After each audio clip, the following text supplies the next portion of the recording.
Welcome dear friends to my video lecture on Research Aptitude Unit 2 Net Paper 1. We already given part A and part B, this is part C. We would like to finish it, finish the entire research aptitude with this video lecture. Most important aspects we are going to see since we are already given PDF files, everything. So many of you are having my video, PDF files, and so many of you are watching my videos also. So most important aspects as a revision we will be giving it in this video.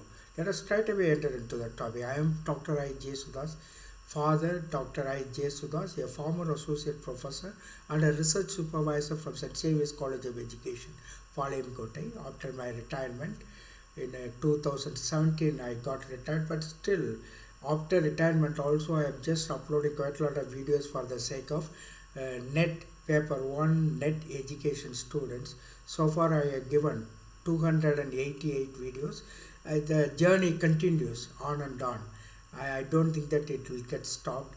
Go on uploading quite a lot of videos for your sake. Kindly go through everything, because what I believe is that some of you seem to have some sort of fixed mindset. Only through question and answers we must study. That's not a shortcut. That even is not a shortcut method.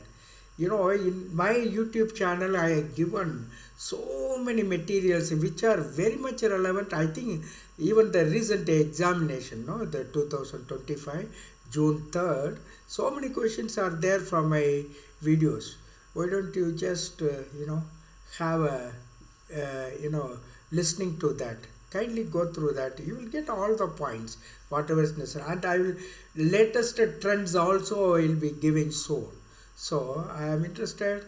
Personally I am doing as an individual person. I am not having any group or anything, just an individual person, because given my timetable, schedule and other work and all, I need to have some individual plan. So certainly it will be helpful to you.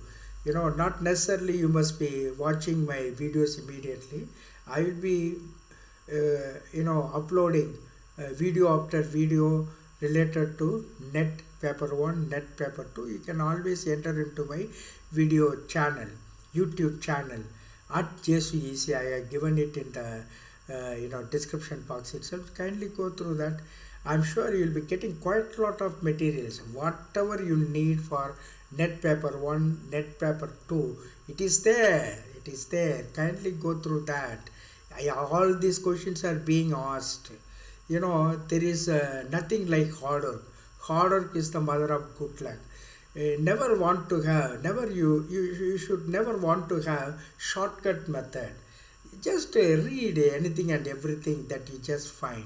I am absolutely sure I have given so many videos which are very helpful for you, to crack net paper 1 and net paper 2, and just go on uploading quite a lot of videos according to the modern trends also. I already found out. I'm just soon one by one I will be doing that. God bless you abundantly. Let us straight away enter to the topic. Of course it is a long introduction, no other go. Otherwise you may not be knowing what I am doing. For that reason only I am just giving a long introduction. Thank you very much for your kind listening. Let us straight away enter into the topic. Positivism, post-positivism, then online facilities in research, etc. The last part of paper 1, that is research aptitude unit 2, we will be having just now. Okay. Now let us straight away enter into the topic. ஆராய்ச்சியில் நேர்மறைவாதம். I am giving it in Tamil. Of course I have given it already in English. I will go on giving new questions also according to the new trend. Of course, what is positivism? Positivism in research. ஆராய்ச்சியில் நேர்மறைவாதம் என்பது என்ன? Positives என்பது இயற்கை மற்றும் சமூக அறிவியல் இரண்டிலும் முக்கியமான ஆராய்ச்சியை பற்றி சிந்திக்கும் அல்லது நடத்தும் ஒரு வழி. இது உலகத்தை புரிந்து கொள்வதற்கும் அறிவை உருவாக்குவதற்கும் உற்று நோக்கல் மற்றும் அறிவியல் முறைகளை பயன்படுத்துவதில் கவனம் செலுத்துகிறது. ரொம்ப முக்கியமான ஒரு பாயிண்ட் என்னன்னா, இங்கே உற்று நோக்கல் இருக்கும், அறிவியல் முறைகள் இருக்கும். இதில் நேர்மறைவாதத்தில் இதுக்கு நேர் எதிர்மாறானதாக இருக்கும் போஸ்ட்னா பிந்தைய நேர்மறைவாதம். அதில் வந்து சப்ஜெக்டிவிட்டி இருக்கும், இதில் வந்து அப்ஜெக்டிவிட்டி இருக்கும். இந்த பாயிண்ட்டை நல்லா தெரிஞ்சுக்கணும். ஸோ உற்று நோக்கல் மற்றும் அறிவியல் முறைகளை பயன்படுத்துவது இந்த நேர்மறைவாதம். அடுத்து இதனுடைய வரலாற்று வளர்ச்சி என்ன என்று சொன்னால், பாசிட்டிவிசம் 19ஆம் நூற்றாண்டில் தொடங்கியது. முக்கியமாக அகஸ்டஸ் காம்டே ஒரு பிரெஞ்சு தத்துவஞானியுடைய கருத்துக்கள் மூலமாக இது ஆராய்ச்சியில் பயன்படுத்தப்பட்டது. காம்டேயுடைய பார்வை எப்படி இருந்தது என்றால், இயற்கை அறிவியலின் அதே முறைகளை பயன்படுத்தி, இயற்கை அறிவியல் நமக்கு தெரியும் ரிகராக இருக்கும், ரூல்ஸ் அண்ட் ரெகுலேஷன்ஸ் இருக்கும், ஃபார்மலாக இருக்கும், காரண காரியங்களை அறிஞ்சு செய்யக்கூடியதாக இருக்கும். அதெல்லாம் இயற்கை அறிவியல். இயற்கை அறிவியலின் அதே முறைகளை பயன்படுத்தி சமூகத்தை முறையாகவும் அனுபவ ரீதியாக படிப்பதை அவர் நம்பினார். அதுதான் பாசிட்டிவிசம். வரலாற்று வளர்ச்சியில் நம்ம அதை பார்க்கணும். அறிவியலுடைய படிநிலை என்ன என்று பார்த்தால், சமூகவியல் என்பது மிக உயர்ந்த அறிவியல் மற்றும் அதன் சட்டங்களை புரிந்து கொள்வது சமூகத்தை மேம்படுத்தும் என்று காம்டே முன்மொழி. இதே அறிவியல்னு சொல்கிறார். சமூகவியல் என்பது சமூக அறிவியல் என்றுதான் அவர் குறிப்பிடுகின்றார். ஏன்னா சமூகவியல் என்பது மிக உயர்ந்த அறிவியல், அதன் சட்டங்களை புரிந்து கொள்வது சமூகத்தை மேம்படுத்தும் என்று காம்டே சொல்லுகின்றார். காம்டேயுடைய கருத்துக்கள் இந்த பாசிட்டிவிசத்திற்கான களத்தை அமைக்கின்றன. நேர்மறைவாதம், பாசிட்டிவிசங்கிறது நேர்மறைவாத அந்த களத்தை அமைக்கின்றன. கவனிக்கக்கூடிய அளவிடக்கூடிய நிகழ்வுகள், புறநிலை தரவு சேகரிப்பு, ரொம்ப சயின்டிஃபிக்காக நடக்கும். இது சமூக பாய்வுக்கான அறிவியல் அணுகுமுறை ஆகியவற்றை இது மதிப்பிடுகிறது. எமிலி டர்கே மற்றும் கார்ல் பாப்பர் போன்ற சிந்தனையாளர்கள் பின்னர் இந்த கருத்துக்களை விரிவுபடுத்தினார்கள். நேர்மறைவாதத்தினுடைய அடிப்படை கோட்பாடுகள் என்று பார்த்தால் முக்கியமாக உற்றுநோக்கல், அனுபவ அவதானிப்பு என்று நாம் இதை சொல்லுகிறோம். நேர்மறைவாதம் நேரடியான கவனிப்பு மற்றும் அளவீட்டின் ஆதாரங்களை நம்பியுள்ளது. மற்றவர்கள் சரிபார்க்கக்கூடிய புறநிலை மற்றும் உண்மை தரவை சேகரிப்பதை ஆராய்ச்சியில் நோக்கமாக கொண்டுள்ளது. எந்த ஒரு அறிவியல் ஆராய்ச்சியை போன்று நடக்கிறது சமூக ஆராய்ச்சிக்கு என்பதுதான் காம்டேயினுடைய ஒரு நிலை. அடுத்த ஆராய்ச்சியானது கருதுகோள்களை உருவாக்குதல், தரவுகளை சேகரித்தல், முடிவுகளை பகுப்பாய்வு செய்தல் மற்றும் ஒரு கட்டமைக்கப்பட்ட அணுகுமுறையை உறுதிப்படுத்தும் கண்டுபிடிப்புகளை விளக்குதல் போன்ற ஒரு முறையான செயல்முறையை இது பின்பற்றுகிறது. இதனுடைய குறிக்கோள் என்ன என்று சொன்னால், தனிப்பட்ட சார்புகளை குறைப்பது. அதாவது சப்ஜெக்டிவிட்டின்னு சொல்கிறோம் இல்லையா, நான் வந்து ஒரு நிலைப்பாடு எடுக்கிற ஆராய்ச்சியில் அது முக்கியம் இல்லை, அது புறநிலை சார்ந்ததாக இருக்கணும். சில விதிமுறைகளின் அடிப்படையில் அறிவியல் அந்த முறைகளின்படி செய்யப்பட்ட ஆராய்ச்சியாக இருக்கணும் அப்படிங்கிறத குறிக்கோள். ஆகவே தனிப்பட்ட சார்புகளை குறைப்பதற்கும் நம்பகமான முடிவுகளை உறுதி செய்வதற்கும் ஆய்வாளருடைய நடுநிலை மற்றும் பாடத்திலிருந்து பாடம்னாக்கா இங்கே வந்து அந்த சாம்பிள் இருக்குல்ல, அது பற்றின்மை ஆகியவற்றை நேர்மறைவாதம் மதிப்பிடுது. நடுநிலை மற்றும் பாடத்திலிருந்து பற்றின்மை ஆகியவற்றை நேர்மறைவாதம் மதிப்பிடுது. இது பெரும்பாலும் எண் தரவு மற்றும் புள்ளியியல் பகுப்பாய்வை பயன்படுத்துகிறது. துல்லியமான அளவீடு மற்றும் மாறிகளுடைய ஒப்பீட்டை அனுமதிக்கிறது. எண் தரவு ரொம்ப முக்கியமான விஷயம். எண் தரவு மற்றும் புள்ளியியல் பகுப்பாய்வு இந்த நேர்மறைவாதம் என்று சொல்லக்கூடிய பாசிட்டிவிஸ்டிக் அப்ரோச் இன் ரிசர்ச் பயன்படுத்துகிறது. பாசிட்டிவிசம் இயற்கை மற்றும் சமூக நிகழ்வுகள் புரிந்து கொள்ளக்கூடிய சட்டங்கள் மற்றும் கொள்கைகளை பின்பற்றுகின்றன. மாறிகளுக்கிடையான காரண மற்றும் விளைவு உறவுகளை இது குறிக்கிறது.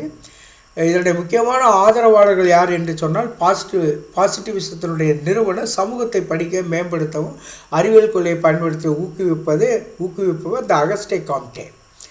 எமிலி துர்கெம் அவரும் முக்கியமான ஒருவர். சமூக அறிவியல் மேம்பட்ட நேர்மறை கொள்கைகள், சமூக உண்மைகள் மற்றும் அறிவியல் முறைகளை ஆய்வு செய்வதை இவர் வலியுறுத்துகிறார். அடுத்து கார்ல் பாப்பர், இவரும் வந்து பாசிட்டிவிசத்தினுடைய ஒரு ஆதரவாளர், அதை தூக்கி பிடிப்பவர்கள்.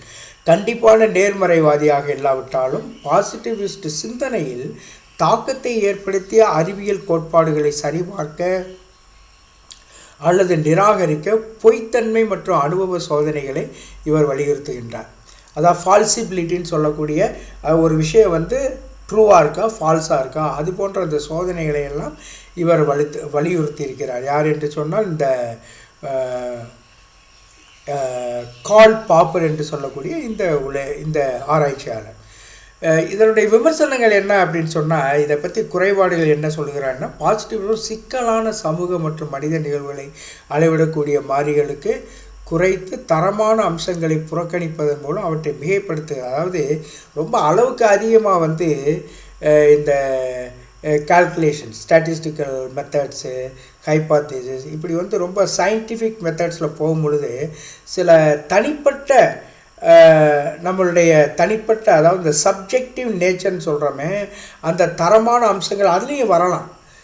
அது எப்போவுமே இந்த புறவயத்தன்மை வாய்ந்ததாகவே இருந்தால் அது முழுமையான ஒரு ஆராய்ச்சியாக இருந்துருமான்ற ஒரு கேள்வி. அதைத்தான் இதை சொல்கிறாங்க. ஏன்னா இது அவங்க பாசிட்டிவ்ஸாக அப்படி நம்புகிறாங்க. எல்லாமே இந்த அறிவியல் ஆராய்ச்சி முறைகளின்படி நடக்கணும். இல்லை சில சமயங்களில் அந்த குவாலிட்டேட்டிவ் ரிசர்ச்சினுடைய தாக்கமும் இருக்கலாம்.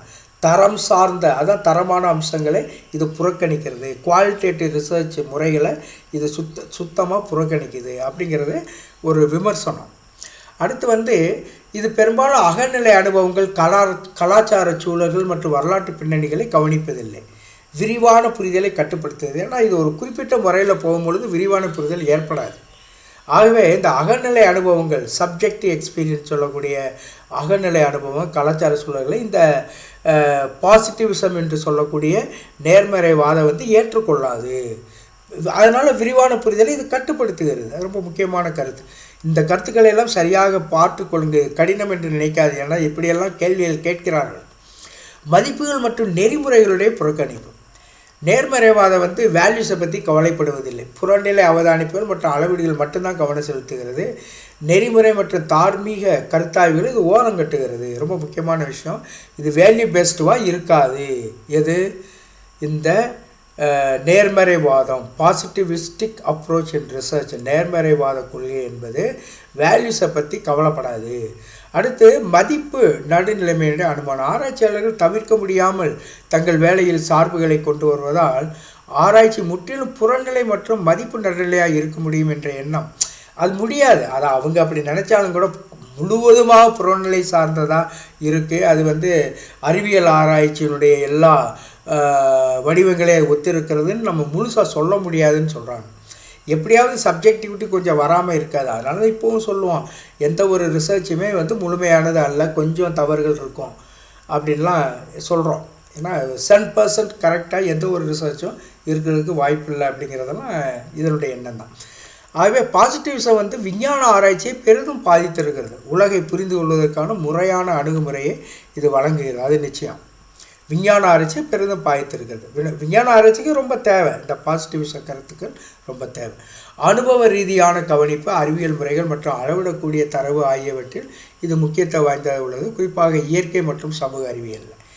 அதன் பலம் இருந்த போதிலும், அது பலமாக இருந்தாலும், அது சக்தி வாய்ந்ததாக இருந்தாலும், பாசிட்டிவத்தினுடைய குறைப்புவாதம் மற்றும் அகநிலையினுடைய புறக்கணிப்பு அளவு மற்றும் தரமான அம்சங்களை உள்ளடக்கிய ஒரு சமநிலையான அணுகுமுறையின் அவசியத்தை இது எடுத்து காட்டுகிறது. அதாவது இது அளவு மற்றும் தரமான அம்சங்கள் ரெண்டையுமே வச்சுருக்கணும். அதாவது குவான்டிடேட்டிவ், குவாலிட்டேட்டிவ் ரெண்டையும் வச்சுருந்தா தான் இது ஒரு சமநிலையான ஒரு அணுகுமுறையாக மாறும் அப்படின்ட்டு சில அறிஞர்கள் சொல்லுகிறார்கள். அது உங்களுக்கு புரியும் என்று நினைக்கிறேன். அதாவது இந்த பாசிட்டிவ்ஸுங்கிறது அகநிலையை பற்றி கவலைப்படுவதில்லை. எப்போவுமே புறநிலை சார்ந்த அந்த அறிவியல் ஆராய்ச்சியுடைய கூறுகளை கொண்டிருப்பது தான் இந்த பாசிட்டிவ்ஸம். அதனால் என்ன சொல்கிறாங்க, இது உண்மையிலே இது நல்ல அணுகுமுறையாக இருக்கணும்னா தரம் சார்ந்த அம்சங்கள், அதாவது சப்ஜெக்டிவ் நேச்சர் இருக்கக்கூடிய அந்த அம்சங்களும் அதில் இருந்தால் தான் இது முழுமையடையும் அப்படிங்கிற ஒரு கருத்தை சொல்லுகிறார்கள். ஆராய்ச்சியாளர்கள் தாங்கள் படிக்கும் நிகழ்வுகள் பற்றிய விரிவான புரிதலை உறுதி செய்வதற்காக அவர்களின் குறிப்பிட்ட சூழல்களில் பாசிட்டிவிஸ்ட் கொள்கைகளுடைய பயன்பாட்டை விமர்சன ரீதியாக மதிப்பீடு அவர்கள் செய்யணும். இப்போ அதுக்கு நேர்மாறாக பிந்தைய நேர்மறைவாதம் அப்படின்னா என்ன அப்படின்னு பார்க்கணும். இதுக்காக ஆப்போசிட், நேர்மறைவாதத்துக்கு ஆப்போசிட்டாக இருக்கிறது. ஆராய்ச்சியில் பிந்தைய நேர்மறைவாதம் என்பது யதார்த்தத்தை பற்றிய நமது புரிதல் எப்போதும் பகுதியளவு மற்றும் அபூர்வமானது.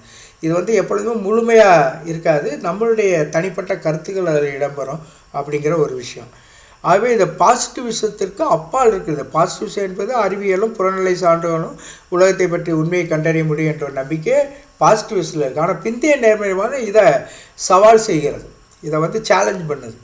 நமது உற்றுநோக்குகள் நமது முன்னோக்குகள் மற்றும் சார்புகளால் பாதிக்கப்படுகின்றன. அதாவது நம்ம உற்றுநோக்கல் கூட முழுமையாக இருக்கிறது இல்லை அப்படிங்கிறத இது சொல்லுது போஸ்ட் பாசிட்டிவிசம். உற்றுநோக்கல் ரொம்ப புறநிலையாக இருக்காது, ஓரளவுக்கு நம்முடைய அகநிலை சார்ந்த முடிவுகளாக கூட அது இருக்கும் என்று இது ஒப்புக்கொள்கிறது போஸ்ட் பாசிட்டிவிசம் என்று சொல்லக்கூடிய இந்த பிந்தைய நேர்மறைவாதம். ரொம்ப முக்கியமான கருத்து, ரெண்டுக்குள்ள வித்தியாசம் தான். நேர்மறைவாதிகள் முழுமையான புறநிலையை நோக்கமாக கொண்டாலும் அனைத்து ஆராய்ச்சிகளும் ஆராய்ச்சியாளருடைய பின்னணிகள் மற்றும் கண்ணோட்டங்களால் பாதிக்கப்படுகின்றன அப்படின்னு தான் பிந்தைய நேர்மறைவாதிகள் சொல்லுகிறார். என்னதான் நேர்மறைவாதிகள் நாங்கள் புறநிலையை 10% வச்சுருக்கோம்னு சொன்னாலும் இந்த பிந்தைய நேர்மறைவாதிகள் அதை நம்புவதில்லை. இல்லை ஆராய்ச்சியாளருடைய பின்னணிகள் அவர் கண்ணோட்டங்களால் எல்லாமே பாதிக்கப்படுகின்றன, ஓரளவுக்கு சப்ஜெக்டிவ் நேச்சர் அதில் இருக்கும் அப்படின்னு சொல்லிட்டு முழுமையாக நம்புகிறாங்க இந்த பிந்தைய நேர்மறைவாதிகள். ஆகவே நேர்மறைவாதிகளை முழுமையாக இவர்கள் ஏற்றுக்கொள்ளவில்லை. அந்த வகையில் எல்லாமே புறநிலை சார்ந்த அனுபவம் நேர்மறைவாதிகள் வைத்திருக்கிறார்கள் என்று இந்த பிந்தைய நேர்மறைவாதிகள் ஏற்றுக்கொள்ள மாட்டார்கள். ஒரு தலைப்பை பற்றிய விரிவான புரிதலை பெறுவதற்கு பின் நேர்மறைவாதிகள் பெரும்பாலும் பல ஆராய்ச்சி முறைகளை பயன்படுத்துகின்றனர். இது அளவு மற்றும் தரமான முறைகள் இரண்டையுமே உள்ளடக்கும். அதான் ரொம்ப பல முறைகளை இவங்க பின்பற்றுறாங்க இந்த பிந்தைய நேர்மறை ஆராய்ச்சியாளர்கள். அதாவது அளவு, குவான்டிடேட்டிவ் ரிசர்ச் சம்மந்தப்பட்ட அந்த விஷயமும் இருக்குது. குவாலிட்டேட்டிவ் ரிசர்ச், அதாவது விளக்கங்கள், கருப்பொருட்கள், தீம்ஸ்ன்னு சொல்லக்கூடிய அந்த தலைப்புகள், இது ரெண்டையுமே கலந்து செய்யக்கூடியதான் அந்த பிந்தைய நேர்மறைவாத ஆராய்ச்சி. நன்றாக புரிந்து கொள்வோம். அதே போல் பிந்தைய நேர்மறைவாதிகள் ஒரு யதார்த்தம் நமது உணர்வுகளிலிருந்து சுதந்திரமாக இருப்பதாக நம்புகிறார்கள். நாம் அதை முழுமையடையாமல் மட்டுமே புரிந்து கொள்ள முடியும். அவர்கள் தங்கள் கண்டுபிடிப்புகளை விமர்சிக்கிறார்கள் மற்றும் எப்போதும் தங்கள் புரிதலை மேம்படுத்த முயற்சி. அதாவது அவங்க கிளியராக சொல்கிறாங்க, அவர்களுடைய ஆராய்ச்சியே முழுமை இல்லை அப்படின்னு அவங்க ஏற்றுக்கொள்ளுகிறார்கள். தங்களுடைய கண்டுபிடிப்புகளை விமர்சிக்கிறார்கள், அதில் கொஞ்சம் குறைபாடு இருக்குது, அந்த குறைபாட்டை நீக்க முடியும், மேம்படுத்த முடியும் என்று நம்புகிறார்கள். அதுதான் கிரிட்டிக்கல் ரியலிசம்னு சொல்கிறோம். அந்த பிந்தைய நேர்மறைவாதிகளுடைய கிரிட்டிக்கல் ரியலிசம் என்று சொல்லுகிறோம். அடுத்து மறுசீலனை செய்ய முடியும், எந்த ஒரு ஆராய்ச்சியும் மறுசீலனை பண்ணலாம் அப்படின்னு இவங்க நம்புகிறாங்க. ஆனால் நேர்மறைவாதிகள் அதை நம்புறதில்லை. உறுதியாக ஒரு குறிப்பிட்ட ஆராய்ச்சி, அறிவியல் ஆராய்ச்சி முறையிலே செய்து இதுதான் உண்மை என்று அவர்கள் தீர்க்கமாக சொல்லுவார்கள் நேர்மறைவாதிகள். ஆனால் இந்த பிந்தைய நேர்மறைவாதிகள் ஒரு ஆராய்ச்சியை மறுபரிசீலனை செய்யலாம் என்று நம்பவே அறிவு என்பது தற்காலிகமானது, திருத்தத்திற்கு திறந்தது. ரொம்ப முக்கியமான கருத்து, இதை கேள்வி கேட்பார்கள். அது ரெண்டுக்குள்ள வித்தியாசம் ரொம்ப முக்கியம். அதாவது நேர்மறைவாதிகள் ஒரு கண்டுபிடிப்பை அதுதான் உறுதியான ஒரு கண்டுபிடிப்பு என்று நம்புவார்கள். ஆனால் இவர்கள் தற்காலிகமானது என்று சொல்வார்கள் பிந்தைய நேர்மறைவாதி. இதை நன்றாக புரிந்து கொள்ள வேண்டும். அடுத்து ஆராய்ச்சியில் பிந்தைய நேர்மறைவாதம் என்பது நமது அறிவினுடைய வரம்புகள் குறித்து யதார்த்தமாக அடக்கமாக இருப்பது, ஏற்றுக்கொள்வது.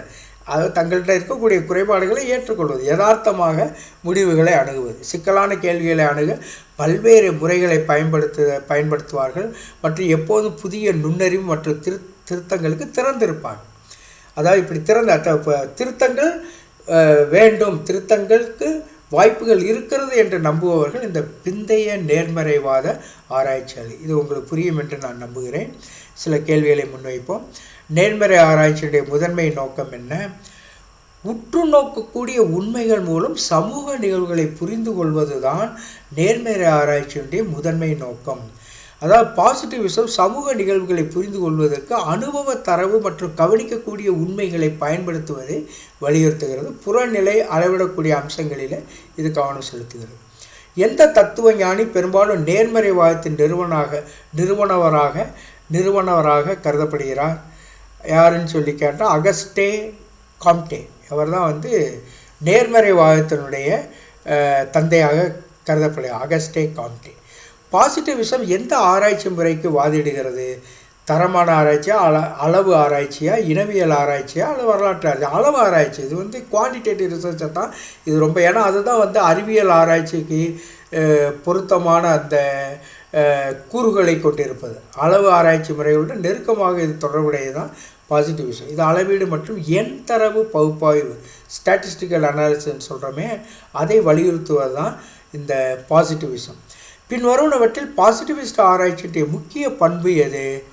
துப்பறியும் காரணம், டிடக்டிவ் ரீசனிங் சொல்கிறோம்ல, துப்பறியும் காரணம், டிடக்டிவ் ரீசனிங்.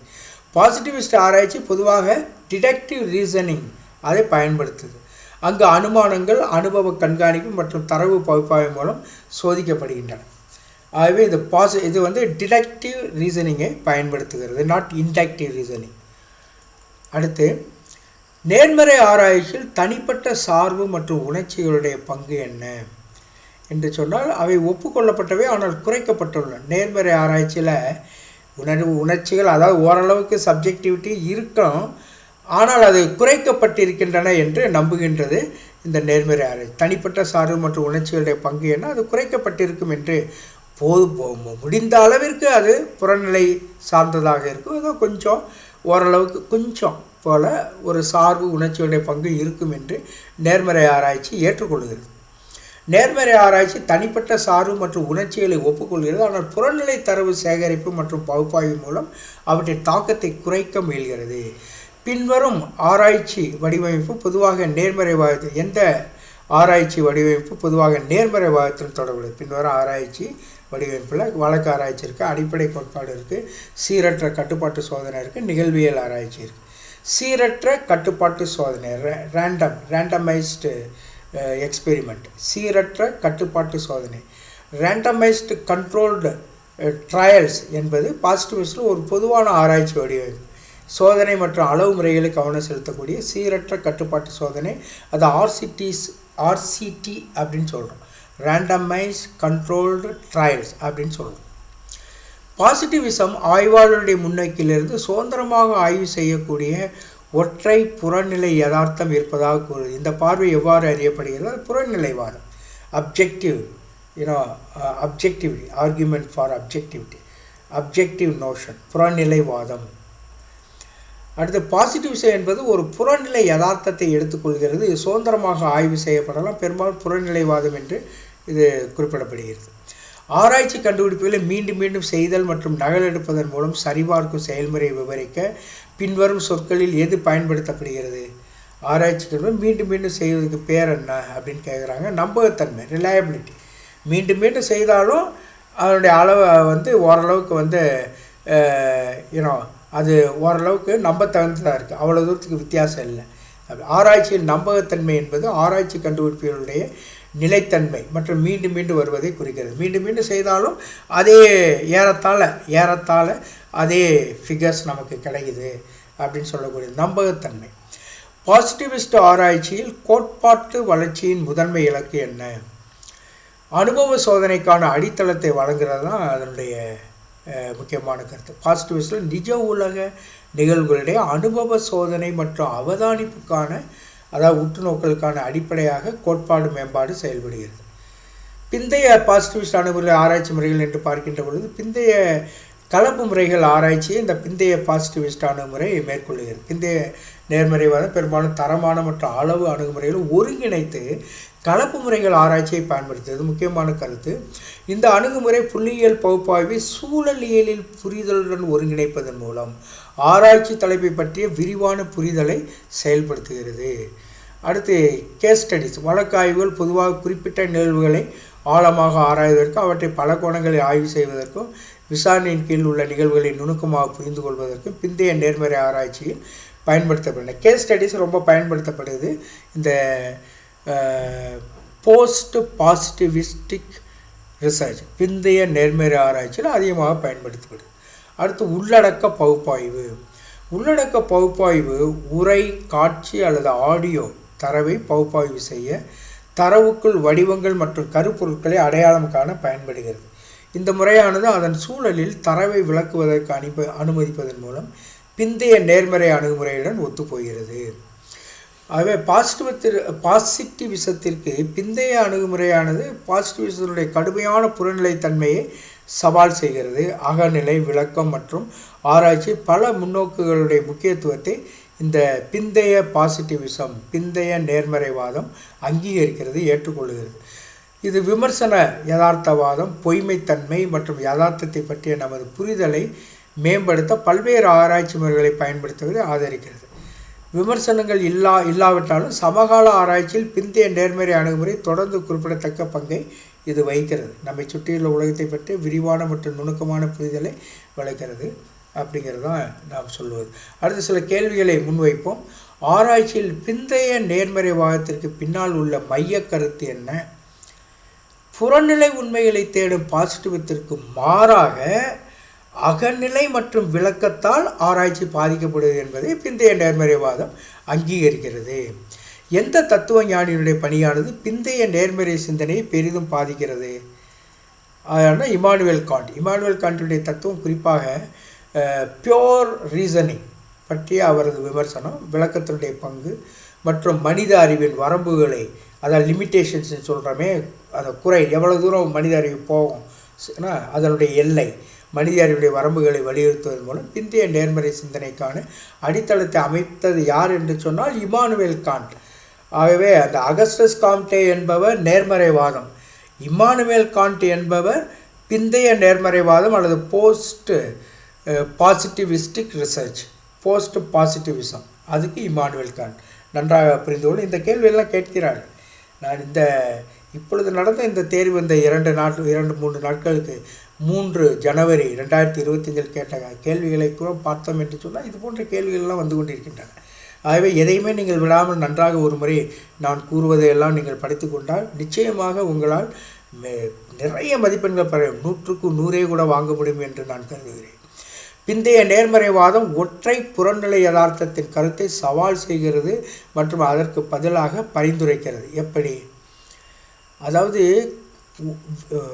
உற்றுநோக்கல் மற்றும் விளக்கம் ஆகியவற்றின் மூலம் யதார்த்தத்தை புரிந்து கொள்ள செய்கிறது இந்த பிந்தைய நேர்மறைவாதம். பிந்தைய நேர்மறைவாதம் பியோர் தூய சுத்தமான புறநிலை கருத்தை நிராகரித்து, அதாவது 100% புறநிலை கருத்து முடியுங்கிறத நிராகரிக்கிறது. அனுபவ ரீதியான அவதானிப்பு மற்றும் அகநிலை விளக்கத்தின் கலவையின் மூலம் யதார்த்தத்தை, ரியாலிட்டியை புரிந்து கொள்ள வேண்டும் என்று அறிவுறுத்துகிறது. பிந்தைய நேர்மறை ஆராய்ச்சி பெரும்பாலும் பின்வரும் எந்த ஆராய்ச்சி முறைகளை பயன்படுத்துகிறது? ஏற்கனவே பார்த்தோம். இணையியல் மற்றும் வழக்கு ஆய்வுகள், கேஸ் ஸ்டடீஸ் ரொம்ப பயன்படுது. அதே போல் எத்னோகிராஃபிக் ஸ்டடீஸ்ன்னு சொல்லக்கூடிய இனவியல், அதாவது நேரடியாகவே மக்களிடத்தில் சென்று அவர்களோடு தங்கி அவர்களை பற்றிய விவரங்களை சேகரித்து அதன் வழியாக செய்யக்கூடிய தரம் சார்ந்த ஆய்வு, அதுதான் இனவியல் என்று சொல்கிறோம். இனவியல் மற்றும் வழக்கு ஆய்வுகளை பெரிதும் நம்பியிருக்கிறது இந்த பிந்தைய நேர்மறைவாதம். மனித அனுபவங்களுடைய சிக்கலான தன்மையை படம் பிடிக்க எத்னோகிராஃபி மற்றும் கேஸ் ஸ்டடீஸ் போன்ற தரமான முறைகளை போஸ்ட் பாசிட்டிவிஸ்ட் ஆராய்ச்சி மதிப்பிடுகிறது. அடுத்து விஞ்ஞான கோட்பாடுகள் என்ன? இதனுடைய இந்த பிந்தைய நேர்மறைவாதத்தினுடைய விஞ்ஞான கோட்பாடுகள் இது தற்காலிகமானது மற்றும் திருத்தத்திற்கு உட்பட்டது. ரொம்ப முக்கியமான ஒரு கருத்து. பிந்தைய நேர்மறைவாதம் எதை நம்புகிறது என்று சொன்னால், ஆராய்ச்சி என்பது தற்காலிகமானது, முடிந்த முடிவு அல்ல, திருத்தத்திற்கு உட்பட்டது என்று நிச்சயமாக நம்புகிறது பிந்தைய பாசிட்டிவிசம் அல்லது பிந்தைய நேர்மறைவாதம். ஆகவே பிந்தைய பாசிட்டிவிசம் விஞ்ஞான கோட்பாடுகள் உருவாகி புதிய சான்றுகள் மற்றும் விளக்கங்கள் வெளிவரும்போது மறுபரிசீலனைக்கு திறந்திருப்பதாக கருதுகிறார். திரும்பவும் அதை செய்து மாற்றி அமைக்கலாம் என்று சொல்வதுதான் இந்த பிந்தைய பாசிட்டிவிசம். அடுத்து பின்வருவனவற்றில் பிந்தைய நேர்மறைவாதத்தினுடைய முக்கிய விமர்சனம் எது என்று சொன்னால், இது சார்பியல்வாதத்தை தீவிர அளவில் தழுவுகிறது. சார்பியல்வாதம் அப்படின்னா எதான் சொல்கிறோன்னா, பிந்தைய பாசிட்டிவ் சார்பியல்வாதத்தை நோக்கி பெரிதும் சாய்ந்துள்ளாது. அறிவை மதிப்பிடுவதற்கான எந்த ஒரு புறநிலை அளவுகளையும் நிறுவுவது சவாலானது என்று வாதிடுகிறார். ஆகவே சார்பியல்வாதம், அதாவது ஓரளவுக்கு சார்பியல் ரிலேட்டிவிசம், இப்படி இருக்கலாம் அப்படி இருக்கலாம், முடிவாக இப்படி சொல்லலாம் அப்படின்னு சொல்லக்கூடிய ஒரு சார்பியல்வாதம்.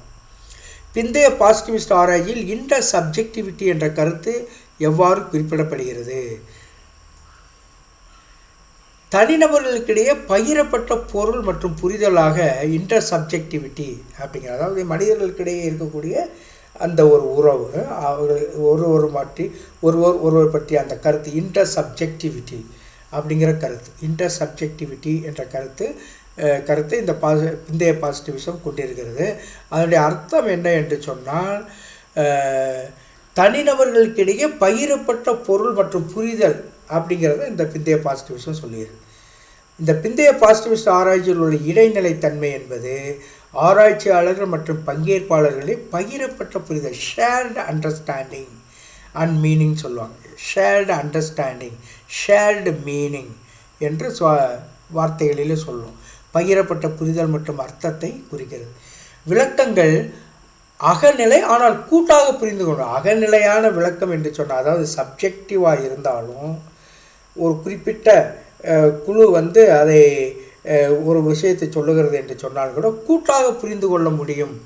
அதை தனிநபர் என்று இல்லாமல் அதில் பங்கு பெறக்கூடிய எல்லா பார்ட்டிசிபெண்ட்ஸ்னாலையும் புரிந்து கொள்ள முடியும். அகநிலை ஆனால் கூட்டாக புரிந்து கொள்ள முடியும் என்பதை அங்கீகரிப்பது தான் இந்த போஸ்ட் பாசிட்டிவிசம். போஸ்ட் பாசிட்டிவிசம் வலியுறுத்துவது மூலம் காரண காரியத்தினுடைய பாரம்பரிய பார்வையை எவ்வாறு நாம் சவால் செய்யலாம்? போஸ்ட் பாசிட்டிவ் வலியுறுத்துவது மூலம் காரண காரியத்தினுடைய பாரம்பரிய பார்வையை சவால் செய்வது எப்படி? சிக்கலான பன்முக காரண காரியம். ஆராய்ச்சியில் காரண காரியம் பெரும்பாலும் பன்முகத்தன்மை கொண்டது. அதாவது பாசிட்டிவிசம் நேர்மறைவாதத்தில் ஏதாவது ஒரு விஷயத்தை மட்டும்தான் அந்த காரண காரியமாக வச்சு செய்வோம். இந்த பிந்தைய நேர்மறைவாத கொள்கையில் காரண காரியம் பெரும்பாலும் பன்முகத்தன்மை கொண்டது. பல்வேறு காரணிகள் விளைவுகளுக்கு பங்களிக்கின்றன என்பதை போஸ்ட் பாசிட்டிவிசம் ஒப்புக்கொள்கிறது. பிந்தைய நேர்மறைவாதம் எவ்வாறு அதன் முக்கியத்துவத்தை வலியுறுத்துகிறது?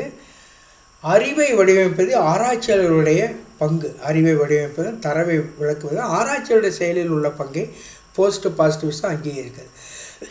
அப்படி அறிவை வடிவமைப்பதும் போது subjective nature of the researcher அப்படின்னு சொல்லி வந்துடுது. அதுதான் சொல்கிறோம். அறிவை வடிவமைப்பில் தரவை விளக்குவதில் ஆராய்ச்சியாளர் செயலில் உள்ள பங்கை போஸ்ட் பாசிட்டிவிசம் விளைகிறது. குறுக்கு வெட்டு விளக்கு ஆராய்ச்சிகள் பொதுவான ஆராய்ச்சி வடிவமைப்பு நேரத்தின் ஒரு இது ஏற்கனவே நாம் பார்த்து விட்டோம். ஆகவே இதை நாம் கடந்து செல்வோம்.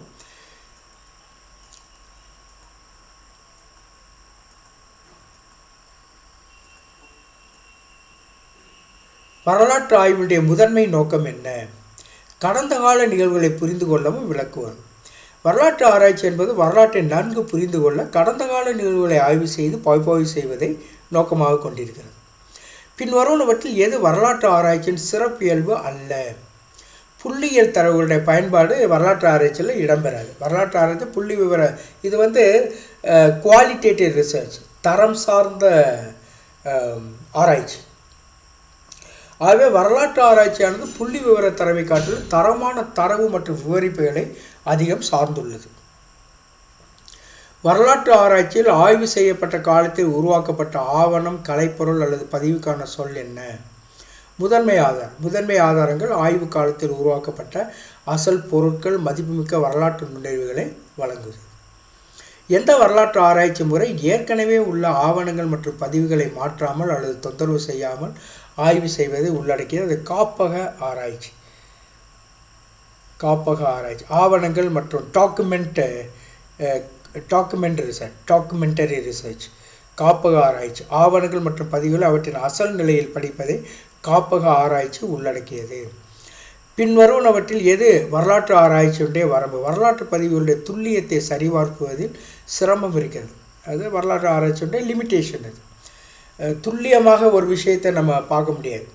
ஒருவேளை குறிப்பிட்ட ஒரு நபரை பற்றி நாம் ஆராய்கின்ற பொழுது வரலாற்றில் அவர் என்ன சொல்லியிருக்காருன்ற அவருடைய புத்தகத்தில் இருந்தால் அது முடிந்த அளவிற்கு அது முழுமையாக நம்ப தகுந்ததாக இருக்கும். ஆனால் பெரும்பாலும் அந்த காலகட்டத்திலே நடந்த நிகழ்வுகளை புத்தகங்களிலோ வேறு வடிவங்களிலோ அவர்கள் பொதித்து வைத்திருந்தார்கள் என்று சொன்னால் அதனுடைய துல்லியத்தை நாம் பார்ப்பது கொஞ்சம் கடினமாக இருக்கு என்பதுதான் இதனுடைய பொருள்.